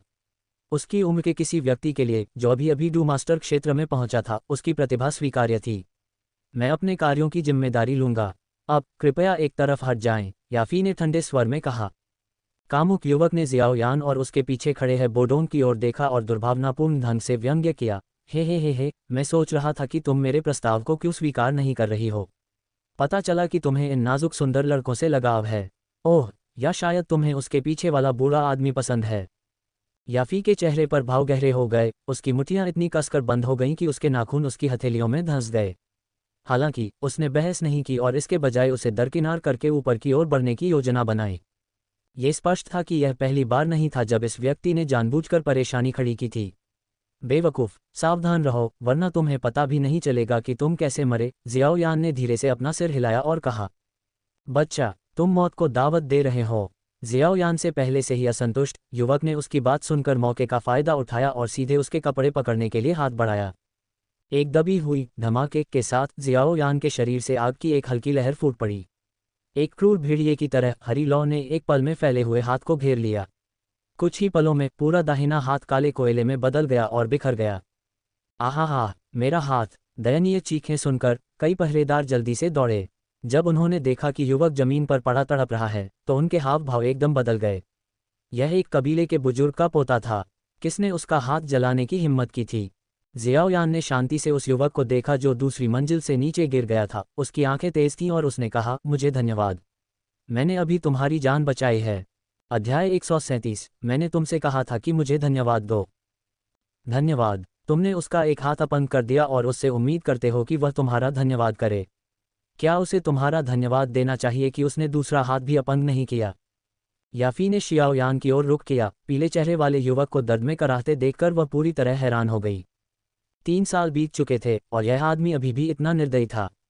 नालन यानरान जैसी खूबसूरत महिला भी उस समय दुर्भाग्य से नहीं बच पाई थी। एक पल के लिए दोनों गार्डों को समझ में नहीं आया कि क्या करें।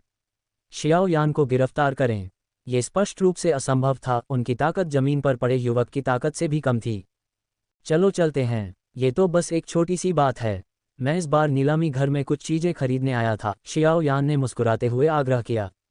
लेकिन, कोई लेकिन नहीं, ये ठीक है, मैं अब एक प्रमुख शेयरधारक हूँ। जियाओयान ने अपने दाहिने हाथ से याफी की पीठ को धीरे से धकेला और उसे ऊपर की ओर ले गया। जब हाई बोडोंग ने जियाओयान को याफी को बाहर जाने के लिए धकेलते देखा, तभी उसने अपनी हथेली में ठंडी ऊर्जा वापस ली और सीढ़ियों से ऊपर उनके पीछे चला गया। तुम छोटे कमीने, भले ही याफी आज तुम्हारी रक्षा कर रही हो, लेकिन यह मत सोचो कि तुम नीलामी घर से एक टुकड़े में बाहर निकल जाओगे। मैं कसम खाता हूं कि मैं तुम्हारी जान ले लूंगा। जियाओयान ने इस जहरीली दहाड़ को सुनकर असहाय होकर अपना सिर हिलाया। ऐसा लग रहा था कि आज वाकई एक जान जा सकती है। आखिरकार वे तीनों कई मंजिलें चढ़े और छठी मंजिल पर एक शानदार वीआईपी कमरे में पहुंचे। निचली 5 मंजिलें सभी नीलामी हॉल या वाणिज्यिक क्षेत्र थीं, जबकि छठी और 7वीं मंजिलें मितीर कबीले के सदस्यों के लिए आरक्षित थीं और कबीले का खजाना रखती थीं। धन्यवाद, जियाओयान, मुझे पता है कि तुमने मेरी खातिर हस्तक्षेप किया। याफी ने टेबल के पीछे जाकर बैठ गई, उसके लाल होंठ थोड़े सिकुड़े हुए थे। नोव एल बी जेएनएन, कड़वी हंसी निकालते हुए उसने कहा, उस लड़के का नाम लेई है, वह भी हमारे मितीर कबीले का सदस्य है। उसके पास काफ़ी मजबूत समर्थन है, इसलिए मैं आमतौर पर उसे अपमानित करने से बचती हूँ। हालांकि ऐसा लगता है कि यह लड़का मेरे बारे में कुछ घृणित विचार रखता है। उसे अनदेखा करने से उसका आक्रोश और गुस्सा और बढ़ गया है, जिससे वह पूरे दिन मुझे परेशान करता रहता है।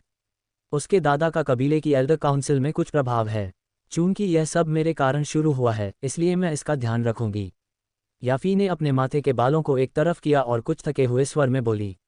ऐसा लग रहा था कि लेईले नाम के इस युवक ने वास्तव में उसे बहुत परेशान किया है। उस जैसे लोगों के साथ दयालुता से पेश नहीं आया जा सकता।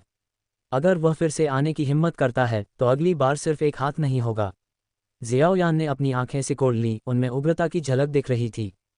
याफी के खूबसूरत चेहरे पर झरने के पानी जैसी एक कोमल मुस्कान फिर से उभर आए।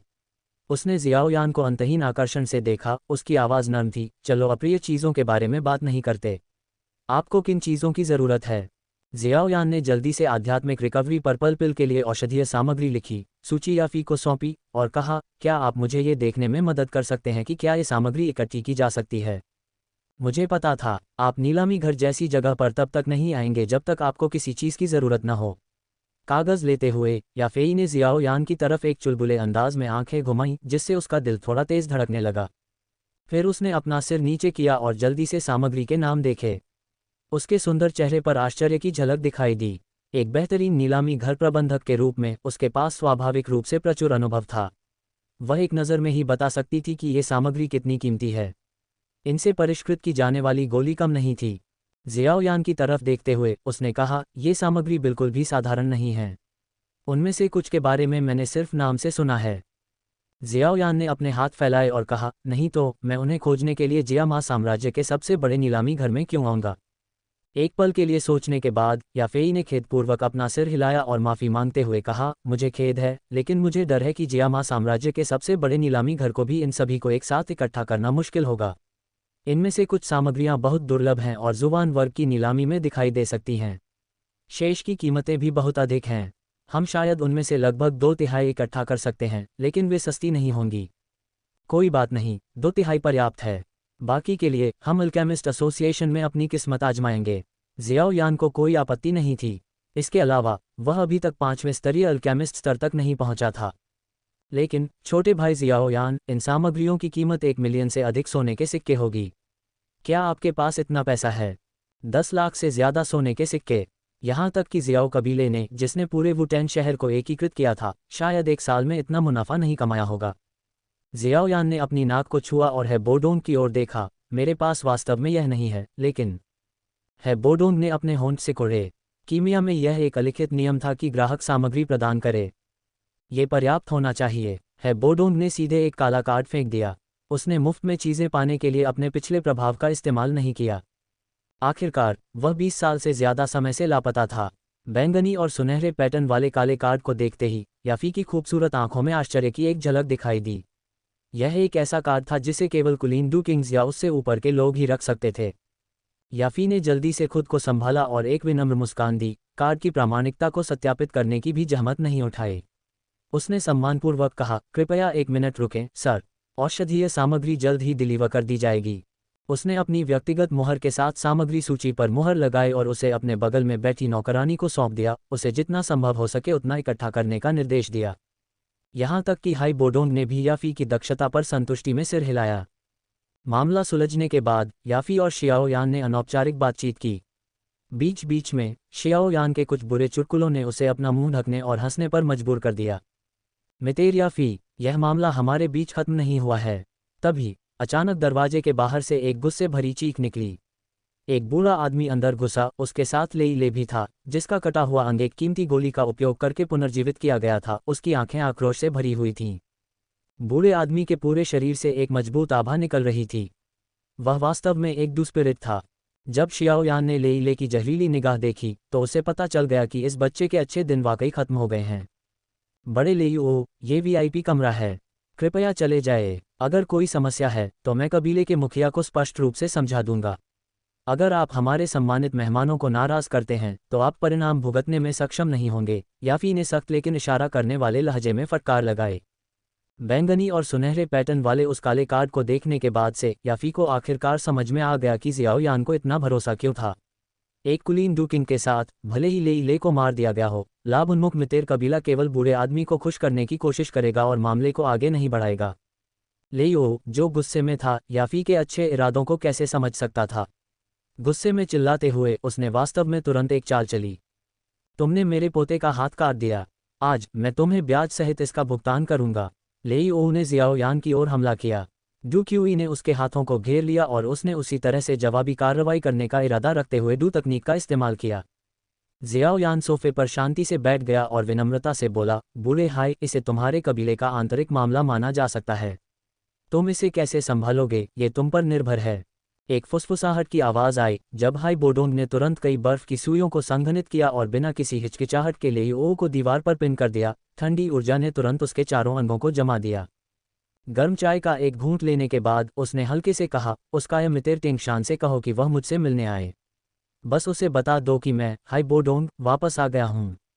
अपने लाल होठों को थोड़ा खोलकर याफी ने कुर्सी पर बैठे हाई बोडोंग को अचंभित होकर देखा। मितेर टिंगशान सिर्फ जियामा साम्राज्य के 10 सबसे शक्तिशाली लोगों में से एक डू राजा नहीं था, बल्कि वह मितेर कबीले का मुखिया भी था। सचमुच सर्वोच्च अधिकार वाला व्यक्ति। फिर भी इस बूढ़े आदमी के मुंह से वह वास्तव में काया बन गया। इन दोनों से कैसे निपटना है यह उस काया टिंगशान को तय करने दो। लेईले का चेहरा बहुत पहले ही डर से पीला पड़ गया था जब उसने लेईओ के अंगों को दीवार से चिपके देखा था। उसका पूरा शरीर कांप उठा और वह जमीन पर गिर पड़ा। इस समय वह कुछ समय पहले जियाओ यान द्वारा कहे गए एक वाक्य को याद किए बिना नहीं रह सका।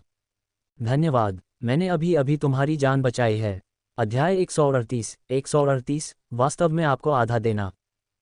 इस कहानी का खंड 2 अभी अभी पट्रियन पर समाप्त हुआ है, जिसमें अंतिम 5 अध्याय प्रत्येक 3000 शब्दों से अधिक एक सामान्य अध्याय की लंबाई से 2 गुना हैं। अगले खंड में आने वाले अध्याय भी 3000 जोड़ शब्दों की इस गिनती को बनाए रखेंगे। इसके अतिरिक्त मेरा दूसरा अनुवाद प्रोजेक्ट DD2 भी अपने पूरा होने तक 3000 शब्द अध्यायों के मानक को बनाए रखेगा। मैं इन लंबे अध्यायों को विभाजित करने की योजना नहीं बना रहा हूं, इसलिए मुझे निस्संदेह दोनों कहानियों के लिए लगातार रिलीज बनाए रखने के लिए अपडेट शेड्यूल को समायोजित करने की आवश्यकता होगी। मैं संभवतः 2 सप्ताह में नए अपडेट शेड्यूल की घोषणा करूंगा। इस आने वाले सप्ताह में मैं 7 अक्टूबर को एक ज्ञान दांत निकालने के लिए निर्धारित हूं। मुझे उम्मीद है कि मैं कुछ दिनों के भीतर ठीक हो जाऊंगा। हालांकि कृपया उस दौरान कुछ अनियमित अपडेट की अपेक्षा करें। लेकिन ये सब बुरी खबर नहीं है। मुझे बताएं कि क्या आप मेरी दूसरी DD2 परियोजना को पढ़ने में रुचि रखते हैं। अगर हमें कम से कम 10 टिप्पणियां मिल जाती हैं तो मैं उसी 7 अक्टूबर को इस प्लेटफॉर्म पर अध्याय प्रकाशित करना शुरू कर दूंगा। मैंने पैट्रियन पर पहले ही काफ़ी अध्याय पूरे कर लिए हैं, लेकिन मैंने उन्हें अभी तक अन्य प्लेटफॉर्म पर रिलीज़ नहीं किया है, क्योंकि मैं सभी के लिए कहानी का सबसे अच्छा परिचय प्रदान करने के लिए शुरुआती अध्यायों को संपादित कर रहा हूँ। इसलिए अगर आप में से कई इसे पढ़ना चाहते हैं तो मैं इसे जल्दी से तैयार करूंगा और अपनी सर्जरी से पहले अध्यायों को शेड्यूल करूंगा। तारांकन तारांकन तारांकन तारांकन तारांकन तारांकन। जियाओ यान ने लेई को अपनी ओर देखते हुए देखा और असहाय होकर अपने हाथ फैला दिए। या, मैं कोई अक्षम्य खलनायक नहीं हूँ। बहन याफी और मैंने दोनों ने तुम्हें चेतावनी दी थी, लेकिन दुर्भाग्य से तुमने अपनी वासना को अपने निर्णय पर हावी होने दिया। बेशक जियाओ यान का भी उसे बचाने का कोई इरादा नहीं था। ऐसा लापरवाह और बदतमीज व्यक्ति वास्तव में घृणित था। एक कुलीन डू सम्राट। उसके शरीर के भीतर की ठंडी ऊर्जा ने लेईओ के बालों पर बर्फ की पतली परतें बना दी और उसके होंठ कांपने लगे। हालांकि वह केवल एक डू स्पिरिट था, फिर भी डू किंग का सामना करते समय भी वह बिना दूसरे पक्ष को आगे बढ़ते हुए देखे बिना जमकर दीवार से चिपक नहीं जाता। भयभीत लेईओ ने अपने सामने खड़े है बोडोन को देखा। वह अपने दिल में स्पष्ट था कि केवल एक कुलीन डू सम्राट ही ऐसा कर सकता है। उन शब्दों को सुनकर जियाओ यान को छोड़कर सभी ने हैरानी के भाव दिखाए। सादे कपड़ों में यह विनम्र बूढ़ा आदमी वास्तव में एक कुलीन सम्राट था। छोटे भाई जियाओ यान, तुम सच में मुझे और अधिक आश्चर्यचकित करते रहते हो। मुझे लगता है कि तुम ऐसे सुपर विशेषज्ञ को जानते हो। याफी की खूबसूरत आंखों ने जियाओ यान को देखा। उस समय जियाओ यान की साधना प्रतिभा और सार्वजनिक कीमिया प्रदर्शन ने उसे पहले ही चकित कर दिया था, और उस समय वह केवल 16 वर्ष का था। अब केवल 2 छोटे वर्षों के बाद वह एक ऐसे स्तर पर पहुंच गया था जहां वह एक डू सम्राट के साथ जुड़ रहा था। जियाओ यान ने याफी की आंखों में आश्चर्य देखा तो मुस्कुराया और पूछा, वैसे मितेर टेंगशान कौन है? वह हमारे कबीले का पहला बुजुर्ग है, वर्तमान कबीले का मुखिया भी है, और जियामा साम्राज्य के 10 शक्तिशाली लोगों में से एक उच्च सितारा डूकिंग, याफी ने परिचय दिया। ओह, एक उच्च सितारा डूकिंग। जियाओ यान का स्वर उदासीन था। उसने लापरवाही से मेज से एक अंगूर उठाया और उसे चबाने के लिए अपने मुंह में डाल लिया। ऐसा लग रहा था कि उसकी नज़र में एक उच्च सितारा डूकिंग एक खाने योग्य अंगूर जितना महत्वपूर्ण नहीं था।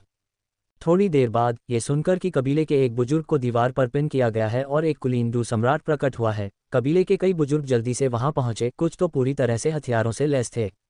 कुछ ही देर में मितेर टेंगशान भी नीलामी घर में पहुंच गया। जिस क्षण शानदार वस्त्र पहने हुए मितेर टेंगशान ने है बोडोन को देखा, उसका हाव भाव अत्यंत भावुक हो गया और उसकी आंखों में आंसू भी भर आए। मितेर टेंगशान के साथ कबीले का निर्माण करने वाली पुरानी पीढ़ी के कुछ लोगों ने भी है बोडोन को पहचान लिया, और उनमें से प्रत्येक ने सतर्क और श्रद्धापूर्ण व्यवहार दिखाया। बूढ़े हैं, मैंने कभी नहीं सोचा था कि मैं तुम्हें फिर से देख पाऊंगा। जब तुम सांप लोगों की जनजाति में गए और वापस नहीं लौटे तो मैंने अपने पास मौजूद हर संसाधन का इस्तेमाल किया, लेकिन तुम्हारा आधा भी निशान नहीं ढूंढ पाया, मितेर टेंगशान ने उत्साह से कहा। मितेर टेंगशान को देखकर है बोडोन के चेहरे पर बर्फीली अभिव्यक्ति थोड़ी नर्म हो गई। उसने याफी द्वारा मेज पर डाली गई गर्म चाय उठाए और एक छोटा घूंट लिया। याफी ने जब मितेर टेंगशान और अन्य संस्थापक बुजुर्गों को ऐसी स्थिति में देखा तो उसे तुरंत कबीले के इतिहास का एक हिस्सा याद आ गया। मितेर कबीला हमेशा से जियामा साम्राज्य का सबसे बड़ा व्यापारी संघ नहीं रहा था। एक समय में ये केवल एक छोटे शहर का व्यापारी कबीला था। अपनी युवावस्था में मितेर टेंगशान ने डोउ सम्राट बनने से पहले है बोडोन से दोस्ती की थी। बाद में जियामा साम्राज्य में सत्ता परिवर्तन और आंतरिक बलों के फेरबदल के दौरान उन्होंने बड़े पैमाने पर विस्तार किया और है बोडोन के संरक्षण में विभिन्न व्यापारी संघों को अपने में मिला लिया। इससे अंततः साम्राज्य में सबसे बड़े वाणिज्यिक गुट की स्थापना हुई। है बोडोन को मितेर कबीले द्वारा सर्वोच्च बुजुर्ग के रूप में सम्मानित किया जाता था, जो कबीले के संरक्षक देवता के समान था। उस समय कुछ चीजें हुई, इसलिए मैं इतने सालों तक एकांत में चला गया। लेकिन सौभाग्य से अब सब कुछ ठीक हो गया है। इतने साल हो गए हैं और वह लापरवाह बदमाश जो साम्राज्य का सबसे अमीर आदमी बनने के बारे में चिल्लाता था, वास्तव में डोउ राजा बन गया है बोडोन ने शांति से कहा। हॉल में मितेर कबीले के कई बेहतरीन युवा सदस्य खड़े थे। ये नए सदस्य हमेशा सख्त चेहरे वाले और बेहद सख्त प्रथम एल्डर को इतनी सम्मानजनक और उत्साहित मुस्कान दिखाते देख दंग रह गए। उनमें से हर कोई अचंभित था और अपने दिल में हाई बोडोन की पहचान के बारे में अनुमान लगा रहा था। आखिरकार 20 साल से ज्यादा समय बीत चुका था। हरे केले के पत्ते पीले पड़ गए थे और लाल चेरी पक चुकी थी। हाई बोडोन को न पहचान पाना सामान्य बात थी। उनमें से कुछ ने जियाओ यान को भी देखा, क्योंकि पूरे हॉल में हाई बोडोन के अलावा मितेर टेंगशान ने भी अपनी सीट नहीं ली थी। सिर्फ जियाओयान एक तरफ शांत बैठा था, चाय की चुस्की ले रहा था और बहुत इत्मीनान से नाश्ता कर रहा था, जिसे हॉल के माहौल के साथ बिल्कुल भी मेल नहीं खाता था। मौसम एक पल के लिए शांत हो गया, इससे पहले कि मितिर टेंगशान ने अपना हाथ हिलाया और लेईओ को स्थिर करने वाली बर्फ की कीलों को तोड़ दिया। उसने गहरी आवाज में कहा, एल्डर हाई को अपमानित करने के परिणामस्वरूप आपको कबीले से तुरंत निष्कासित कर दिया जाना चाहिए। हालांकि आपके पिछले योगदानों को देखते हुए आपको आपके एल्डर पद से हटा दिया जाता है और सीमावर्ती शहर में एक शाखा का प्रबंधन करने के लिए नियुक्त किया जाता है। आपको 3 साल तक मुख्यालय में लौटने की अनुमति नहीं है। ये सुनकर लेईओ के चेहरे पर न केवल कोई गुस्सा था, इसके बजाय उसने एक कृतज्ञतापूर्ण भाव धारण किया। धन्यवाद प्रथम एल्डर, धन्यवाद एल्डर हाई मेरी जान बख्शने के लिए। जियाओयान और है बोडोंग ने कुछ नहीं कहा। वे ये भी जानते थे कि किसी को ऐसे ही मारना असंभव था। किसी एल्डर को अंधाधुंध तरीके से मारना कबीले के भीतर दरार पैदा कर सकता है और सभी को अपने जीवन के लिए डर पैदा कर सकता है। सब कुछ हल हो जाने के बाद जियाओयान ने है बोडोंग पर भौहें चढ़ाईं। कुछ बातें कहने की जरूरत थी। मेरे बगल में बैठा युवक जियाओयान है एक उत्कृष्ट कीमियागर। क्योंकि उसने मेरी बहुत मदद की, इसलिए मैंने मितिर नीलामी घर का आधा हिस्सा उसे हस्तांतरित करने का वादा किया। हाइबोडोंग का स्वर उदासीन था, लेकिन उसके शब्द वज्रपात की तरह थे, जिसने सभी को चौंका दिया और वे स्तब्ध रह गए। उसे आधा दे दो, पूरे मितिर नीलामी घर का आधा। मितिर कबीले के उद्योग नीलामी घर तक सीमित नहीं थे, लेकिन नीलामी घर कबीले की आय का 80% से अधिक हिस्सा था। आय के आधे हिस्से के बिना पूरा मितिर कबीला सीधे ढह जाएगा। बड़े हाय, ऐसा बिल्कुल नहीं हो सकता। न केवल मितिर टेंगशान ने जल्दी से उसे रोकने की कोशिश की, बल्कि लेईओ सहित अन्य बुजुर्ग भी उसे मनाने के लिए आगे आए। अचानक तेज धमाके के साथ एक तीव्र ठंड छा गई, जिससे सभी कांप उठे और अपनी जुबान पर से शब्द निकल गए। नोव एल बी JNN, मैंने इस मामले पर पहले ही फैसला कर लिया है। इसका विरोध मत करो। इसके अलावा जियाओयान सीधे नीलामी घर का आधा हिस्सा नहीं ले रहा है। वह नीलामी घर के किसी भी राजस्व या प्रबंधन में शामिल नहीं होगा। उसे केवल हमें कीमिया के लिए आवश्यक औषधीय सामग्री प्रदान करने और अधिक सामग्री खोजने में मदद करने की आवश्यकता है। हाइबोडोंग की आंखें बर्फ की तरह ठंडी थीं, उसका लहजा कोई तर्क नहीं दे रहा था। हालांकि हाइबोडोंग ने इसे इस तरह से समझाया, फिर भी सभी को दर्द का एहसास हुआ। बिना शर्त औषधीय सामग्री प्रदान करना, ये सस्ती से लेकर बेहद महंगी हो सकती हैं।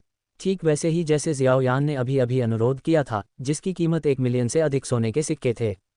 सबसे महत्वपूर्ण बात यह थी कि उसने जो गोलियां परिष्कृत की थीं, वे उनके लिए भी नहीं थीं। जियाओयान को शांति से सुनते और फूलों की चाय पीते हुए देखकर हाइबोडोंग ने एक सार्थक मुस्कान प्रकट की। उसने हल्के से कहा, तुम्हारा नाम याफी है न? याफी जल्दी से है बोडोंग के पास गई और सम्मानपूर्वक कहा, हाँ एल्डर है।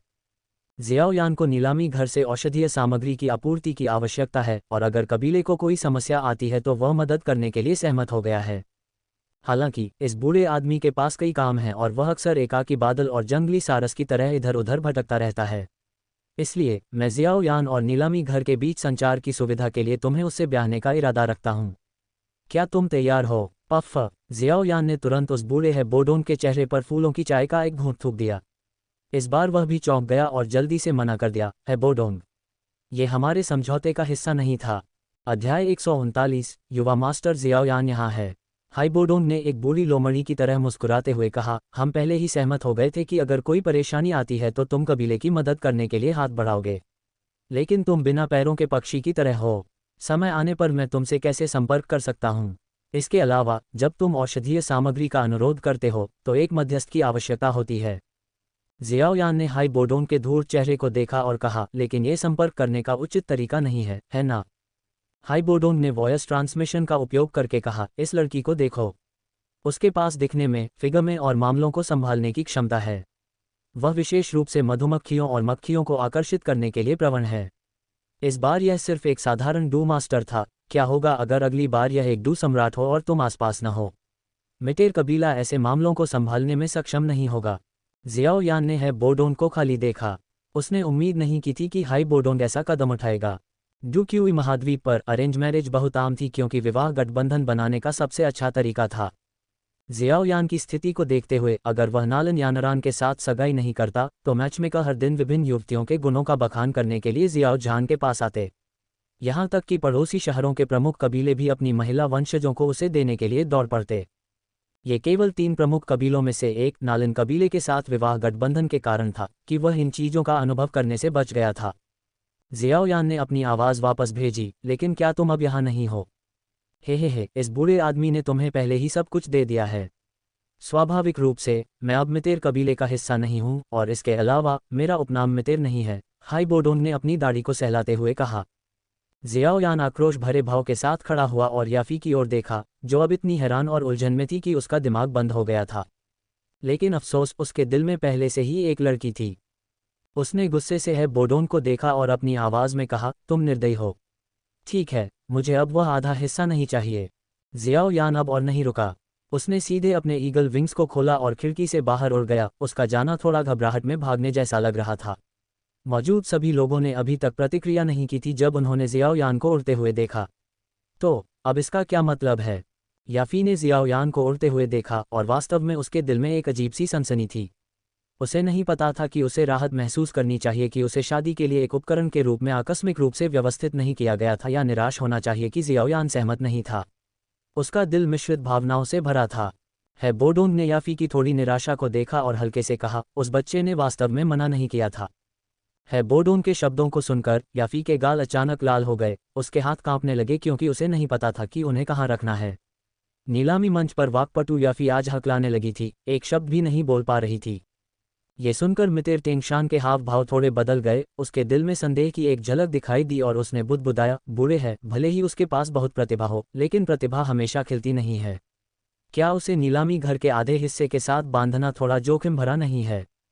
नहीं खिली है। उसकी क्षमताओं को कम मत आंको। अगर वह कभी गुस्से में आ गया तो मैं भी उसे रोक नहीं पाऊंगा, है बोडोन ने गंभीर चेहरे के साथ कहा।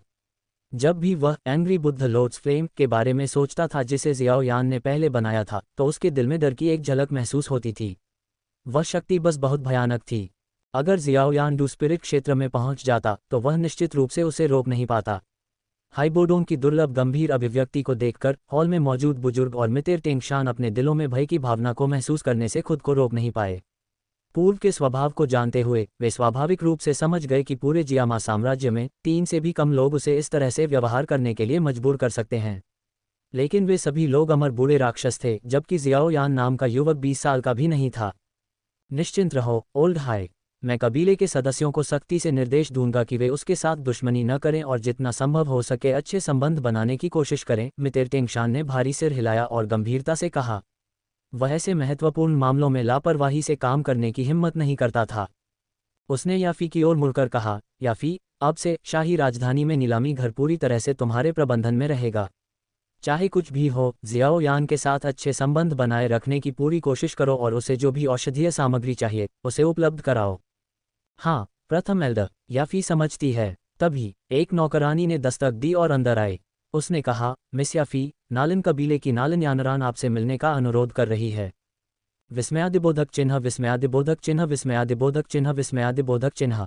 नालन यानरान नाम सुनकर है बोडोंग ने भौहें सिकुड़ी और पूछा, नालन यानरान, वह नीलामी घर में क्यों आए हैं? याफी ने झुककर जवाब दिया, सुप्रीम एल्डर को रिपोर्ट करते हुए, कुछ दिन पहले नालन कबीले के पुराने कबीले के मुखिया नालन जी के भीतर जहर का प्रकोप हुआ था। वे वर्तमान में एक ऐसे कीमियागर की तलाश कर रहे हैं जिसके पास स्वर्गीय ज्वाला है ताकि उसे विषमुक्त किया जा सके, और हम चाहते हैं कि हमारा नीलामी घर साम्राज्य भर में हमारी शाखाओं के माध्यम से खोज में उनकी सहायता करे। हाइबोडोन ने एक जटिल अभिव्यक्ति प्रदर्शित की और एक व्यंग्यात्मक मुस्कान के साथ कहा, हे, इस दुनिया के मामले वास्तव में अंतहीन रूप से आकर्षक हैं। एल्ड है, क्या कोई समस्या है? याफी ने धीरे से पूछा। स्वर्गीय ज्वाला वाला कीमियागर जिसे नलन कबीले खोज रहे हैं भाग गया। ओह हॉल में माहौल एक बार फिर अजीब हो गया। जियाओयान को एक निर्जन क्षेत्र में उतरने के लिए मजबूर होना पड़ा क्योंकि उड़ान भरने के तुरंत बाद उसने कई दलों का ध्यान आकर्षित किया और यहाँ तक कि एक डू सम्राट स्तर की आध्यात्मिक धारणा भी उस पर हावी हो गई। उस डू सम्राट की आध्यात्मिक धारणा जिया जिंग तियान होनी चाहिए, जियामा साम्राज्य का पुराना राक्षस जिसका उल्लेख ओल्ड है ने किया था। जियाओयान ने सोचा। वह एक गली में चला गया जहाँ नालन कबीला स्थित था। नालन यानरान के साथ उसके रिश्ते के बावजूद चूंकि वह जियामा पवित्र शहर में आया था, इसलिए उसका वहां जाना उचित था। सीधे शब्दों में कहें तो अगर सगाई रद्द करने की बात न होती तो नालन जी वास्तव में जियाओजान से वरिष्ठ थे। आखिरकार जियाओयान के दादा जियाओ लिन और नालन जी शपथपूर्वक भाई थे। अरे नहीं, मैंने मूल रूप से नीलामी घर से उपहार के रूप में कुछ चीजें लाने की योजना बनाई थी, लेकिन ओल्ड हाई की हरकतों ने मुझे भुला दिया। जियाओयान ने अपने खाली हाथों पर नजर डाली और थोड़ा शर्मिंदा महसूस किया। उसने अपनी स्टोरेज रिंग से मैजिक बीस्ट माउंटेन रेंज से प्राप्त कुछ आध्यात्मिक फल निकाले और कुछ तेज हरकतों के साथ एक छोटी सी फलों की टोकरी बनाई। छोटी फलों की टोकरी को उठाकर वह धीरे धीरे पास ही स्थित भव्य हवेली की ओर चल पड़ा। जब वह पास पहुंचा तो ज़ियाओयान ये देखकर दंग रह गया कि नालन हवेली के गेट पर लोगों की भीड़ थी और उनमें से हर एक ने कीमियागर की पोशाक पहन रखी थी। उनमें से सबसे निचला स्तर एक दूसरे दर्जे का कीमियागर था। कई राहगीरों ने ईर्ष्या भरी नज़रों से देखा। आखिरकार कुछ दूरदराज के शहरों में एक प्रथम श्रेणी के कीमियागर की भी बहुत मांग होगी। क्या हो रहा है? इतने सारे कीमियागर क्यों हैं? ज़ियाओयान का लाइन में खड़े होने का कोई इरादा नहीं था और उसने बगल से प्रवेश करने की योजना बनाई। वह भीड़ के बीच से निकलकर आगे बढ़ा, तभी एक बुजुर्ग व्यक्ति उसके पास आया जो कि प्रबंधक लग रहा था। प्रबंधक ने ज़ियाओयान की छाती पर नज़र डाली और देखा कि कीमियागर का बैज गायब है। अपनी धुंधली बूढ़ी आंखों में थोड़ा संदेह के साथ उसने कर्कश आवाज में पूछा, युवा मित्र, मैं नालन कबीले का प्रबंधक हूँ। क्या मैं पूछ सकता हूँ, क्या आप एक कीमियागर हैं? ज़ियाओयान ने सीढ़ियों पर खड़े बूढ़े प्रबंधक की ओर देखा और एक चमकदार मुस्कान प्रकट की। मैं वास्तव में एक कीमियागर हूँ, लेकिन स्टीवर्ट झाओ, हालांकि हमने 8 साल से एक दूसरे को नहीं देखा है, मेरी शक्ल सूरत में इतना बदलाव नहीं आया है न? ये शब्द सुनकर बूढ़े स्टीवर्ट की धुंधली आंखें धीरे धीरे साफ हो गईं। उस मुस्कुराते चेहरे और उन स्पष्ट बुद्धिमान आंखों को देखकर उसे वह चतुर छोटा लड़का याद आ गया जो अतीत में अपने पिता के साथ आया करता था। दोनों चेहरे धीरे धीरे उसके दिमाग में आ गए। युवा मास्टर ज़ियाओयान, तुम आखिरकार यहाँ आ ही गए। जल्दी करो, सबको बताओ, मास्टर को बताओ कि युवा मास्टर ज़ियाओयान आ गया है। बूढ़े स्टीवर्ट को ऐसा लग रहा था कि उसे नई जिंदगी मिल गई है। अब उसकी सांस फूलने या उसकी आंखें धुंधली होने की समस्या नहीं रही। वह परिसर की ओर जोर से चिल्लाया, जल्दी करो, सबको बताओ, युवा मास्टर ज़ियाओयान आ गया है। जल्दी करो और मास्टर को बताओ, युवा मास्टर ज़ियाओयान आ गया है। युवा मास्टर ज़ियाओयान आ गया है। ज़ियाओयान इस दृश्य को देखकर तुरंत चौंक गया। न केवल वह, बल्कि कतार में प्रतीक्षा कर रहे कीमियागर भी ज़ियाओयान की ओर देखने लगे, ये जानने के लिए उत्सुक कि यह युवक कौन है जो पूरे नालन हवेली में इतनी हलचल मचा रहा है। क्या हो रहा है? क्या मुझे कुछ तैयार करना चाहिए था? ज़ियाओयान ने असमंजस में पूछा। अचानक हरकत करते हुए बूढ़े प्रबंधक ने ज़ियाओयान की बांह पकड़ी और गंभीरता से कहा, समझाने का समय नहीं है, कृपया मेरे साथ आओ, युवा मास्टर ज़ियाओयान। बूढ़ा प्रबंधक डूक्यूई के साथ फट पड़ा और एक पतंग की तरह एक डोरी को खींचते हुए उसने उसे जल्दी से हवेली में खींच लिया। अध्याय 140, भाग्य आड़ू के फूल लाता है। काफ़ी पाठकों ने इसके लिए कहा, इसलिए मैंने इसे पूरा कर दिया है। मेरे दूसरे project DD2 glory of the unrevealed angel के पहले 5 अध्याय इस प्लेटफॉर्म पर प्रकाशित हो चुके हैं। अगर आपको यह अवधारणा पसंद आई है तो आप अपने पावर स्टोन और टिप्पणियों के साथ कहानी का समर्थन कर सकते हैं। तारांकन तारांकन तारांकन तारांकन तारांकन तारांकन। उसी समय उस जंक्शन पर स्थित जहां जिया मा साम्राज्य और 2 पड़ोसी साम्राज्यों की सीमाएं मिलती हैं, एक प्राचीन अकादमी जिसकी दूरगामी प्रतिष्ठा थी, चुपचाप खड़ी थी। इसकी अपार प्रतिष्ठा और अद्वितीय शक्ति के साथ 3 महान साम्राज्यों को भी इसके साथ अत्यंत सम्मान से पेश आना पड़ा और इसके प्रति जरा भी अनादर या लापरवाही दिखाने की हिम्मत नहीं हुई। प्राचीन अकादमी की एक सुदूर पर्वत चोटी पर हल्के हरे रंग की पोशाक में एक युवती चट्टान के किनारे शान से खड़ी थी। उसके खिलाफ बह रही हल्की हवा ने उसके कमर तक लंबे रेशमी काले बालों को धीरे से लहराने पर मजबूर कर दिया, और जैसे ही उसकी स्कर्ट का हेम हिलता, वह उसके फिगर की सही रूपरेखा को हल्के से प्रकट करता। जियाओयान को जियानान अकादमी छोड़े हुए 1 साल से ज्यादा हो गया था। अतीत के नए छात्र अब वरिष्ठ छात्र बन गए थे और यहाँ तक कि जुबान क्लास के वे वरिष्ठ छात्र भी जिन्हें जियाओयान ने हराया था, पहले से ही साधना करने के लिए इन अकादमी में प्रवेश कर चुके थे। जुनेर ने चुपचाप जिया मा साम्राज्य की दिशा में देखा। हर बार जब वह उस तरफ देखती तो उसके दिल में एक गर्म धारा बहती, क्योंकि उस दिशा में वह व्यक्ति था जिसकी उसे परवाह थी। लंबी चुप्पी के बाद युवती अचानक बोल पड़ी। उसकी अलौकिक और मधुर आवाज ने लोगों को अपनी आत्मा को शुद्ध करने का एक अजीब सा एहसास कराया। बूढ़ा लिंग, काले वस्त्र पहने एक व्यक्ति रहस्यमय तरीके से जुनेर के पीछे दिखाई दिया, एक घुटने पर घुटने टेकते हुए और सम्मानपूर्वक कह रहा था, मिस, आपका क्या आदेश है? काले वस्त्र पहने यह व्यक्ति कोई और नहीं बल्कि लिंग यंग था, जिसे एक बार जियोयान ने खोजा था और भगा दिया था जब उसकी आध्यात्मिक शक्ति स्वर्गीय नश्वर अवस्था में पहुंच गई थी। मैं चाहता हूं कि बूढ़ा लिंग जिया मा साम्राज्य की शाही राजधानी की यात्रा करे। जियोयान गेगे को गए हुए 1 साल से अधिक हो गया है। समय की गणना करते हुए उसे अपना समझौता पूरा करने के लिए शाही राजधानी पहुंच जाना चाहिए था, जुनेर ने स्पष्ट और ठंडी आवाज में कहा। लिंग यंग एक पल के लिए चुप हो गया, फिर उसने कहा, मिस यंग, मास्टर जियोयान की आध्यात्मिक धारणा क्षमताओं के साथ मुझे डर है कि वह मुझे कई 100 मीटर, यहाँ तक कि 1000 मीटर के भीतर भी पहचान लेगा। वह असहाय महसूस कर रहा था। जियोयान की आध्यात्मिक धारणा बहुत मजबूत थी, यहाँ तक कि एक औसत डू सम्राट से भी अधिक। उसके पास खुद भी डार्क एट्रीब्यूट डू क्यूई था। इसने उसे अपनी उपस्थिति छिपाने में विशेष रूप से कुशल बना दिया। फिर भी उसे एक 18 वर्षीय लड़के, एक युवा डू ग्रैंड मास्टर ने खोज लिया था। निराशाजनक, वास्तव में निराशाजनक। तो 1000 मीटर के भीतर मत जाओ, जुनेर ने उदासीनता से कहा। लिंग यंग कुछ पल के लिए चुप रही और फिर बोली, मिस, मेरी राय में यंग मास्टर जियाओ यान को निगरानी पसंद नहीं है। ये वास्तव में बहुत सरल था। जियाओ यान ने पहले भी लिंग यंग की उपस्थिति का पता लगाया था और उसे सीधे भगा दिया था। इससे साबित हुआ कि वह बेहद संवेदनशील था और उसका पीछा किया जाना या उसकी जांच की जाना उसे पसंद नहीं था। तो इस बार मुझे उम्मीद है कि ओल्ड लिंग को फिर से नहीं खोजा जाएगा। जियाओ यान गे को ये पसंद नहीं है कि मैं उसकी रक्षा के लिए लोगों को भेजूं, जोनेर ने कहा। उसके साथ कई साल बिताने के बाद वह स्वाभाविक रूप से जियाओ यान के व्यक्तित्व को अच्छी तरह समझ गई थी। हालांकि जियाओ यान आमतौर पर मजाक करता था और कबीले के लोगों के साथ छोटे कबीले के नेता की तरह दिखावा किए बिना घुल मिल जाता था, लेकिन वह अपनी गरिमा को बहुत महत्व देता था। किसी को गुप्त रूप से उसकी रक्षा के लिए भेजना कुछ ऐसा था जो उसे निश्चित रूप से नापसंद होगा। मिस, मुझे स्पष्टवादी होने के लिए क्षमा करें, लेकिन यंग मास्टर जियाओ यान की प्रतिभा और ताकत के साथ मुझे डर है कि पूरे जियामा साम्राज्य में जो लोग उसके लिए घातक खतरा पैदा कर सकते हैं वे बहुत कम और दूर दूर तक नहीं हैं, लिंग यंग ने कहा। ये सुनकर जुनेर के होंठ एक छोटे से मुंह में सिकुड़ गए, उसके चेहरे पर नाराजगी और शिकायत के भाव थे। जियाओ यान गे का भाग्य आड़ू के फूल जैसा है जो मधुमक्खियों और तितलियों को आसानी से आकर्षित करता है। TLN, आड़ू के फूल जैसा भाग्य किसी व्यक्ति के प्राकृतिक आकर्षण और रोमांटिक उलझनों को आकर्षित करने की क्षमता को संदर्भित करता है। ओह, मैं समझ गया, लिंग यंग ने एक व्यंग्यात्मक मुस्कान के साथ उत्तर दिया। अगर कबीले तक ये बात पहुंच गई कि जुनेर ऐसे मामलों से परेशान है तो संभवतः पूरा कबीला अराजकता में फंस जाएगा। अगर हाई बोडोंग और अन्य लोगों ने जुनेर के शब्द सुने होते तो वे निश्चित रूप से कहते, हाँ, वह निश्चित रूप से उसे सही पहचानती है। इस समय नालन हवेली के मुख्य हॉल में नालन कबीले के मुखिया नालनसू नौकर की रिपोर्ट सुनकर अपने पैरों पर खड़े हो गए कि जियाओ यान आ गया है। विशाल हॉल में नालनसू के अलावा एक ही रंग के वस्त्र पहने 1 दर्जन से अधिक कीमियागर थे। बिना किसी अपवाद के उन सभी ने अपनी छाती पर तीसरे दर्जे के कीमियागर बैज पहने हुए थे। हालांकि इनमें से अधिकांश तीसरे दर्जे के कीमियागर मध्यम आयु के थे और उनमें से 2 के बाल भी सफ़ेद हो गए थे।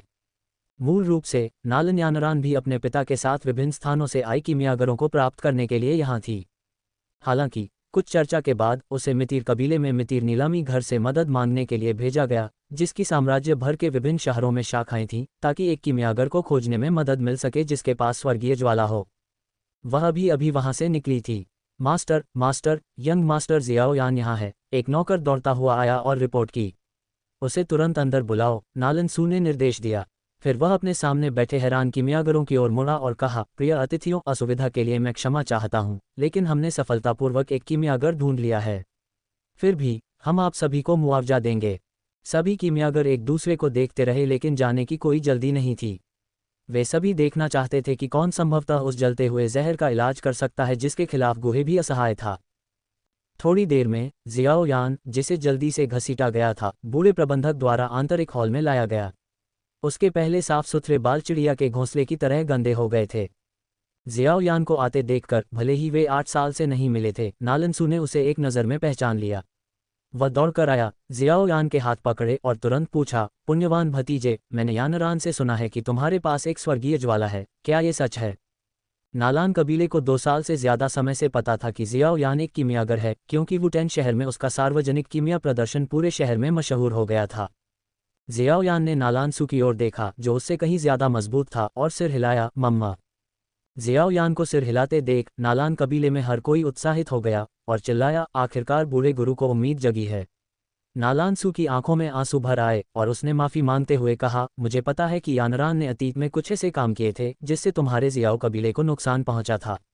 मैं उसकी ओर से माफी मांगता हूं। भविष्य में जब तक ये हमारे नालान कबीले की शक्ति में है, हम किसी भी अनुरोध को अस्वीकार नहीं करेंगे। जियाओ यान ये सुनकर तुरंत हैरान हो गया और अजीब तरह से बोला, यह मेरे लिए एक छोटी सी बात है, लेकिन क्या मैं पूछ सकता हूं कि आखिर हुआ क्या है? नालान सू कुछ पल के लिए शियाओयान के शब्दों से स्तब्ध रह गई और उसने पूछा, क्या तुम इसलिए नहीं आई क्योंकि तुम्हें हमारा भेजा हुआ संदेश मिला था? शियाओयान ने अपना सिर हिलाया और कहा, मैं संयोग से जियामा पवित्र शहर में आया हूं और अपने पिता की ओर से चाचा नालान से मिलने आया हूं ताकि हम सबका अभिवादन कर सकें।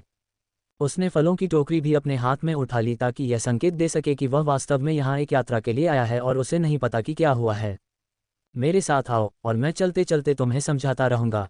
नालान सू के स्पष्टीकरण के बाद शियाओयान को आखिरकार स्थिति समझ में आ गई।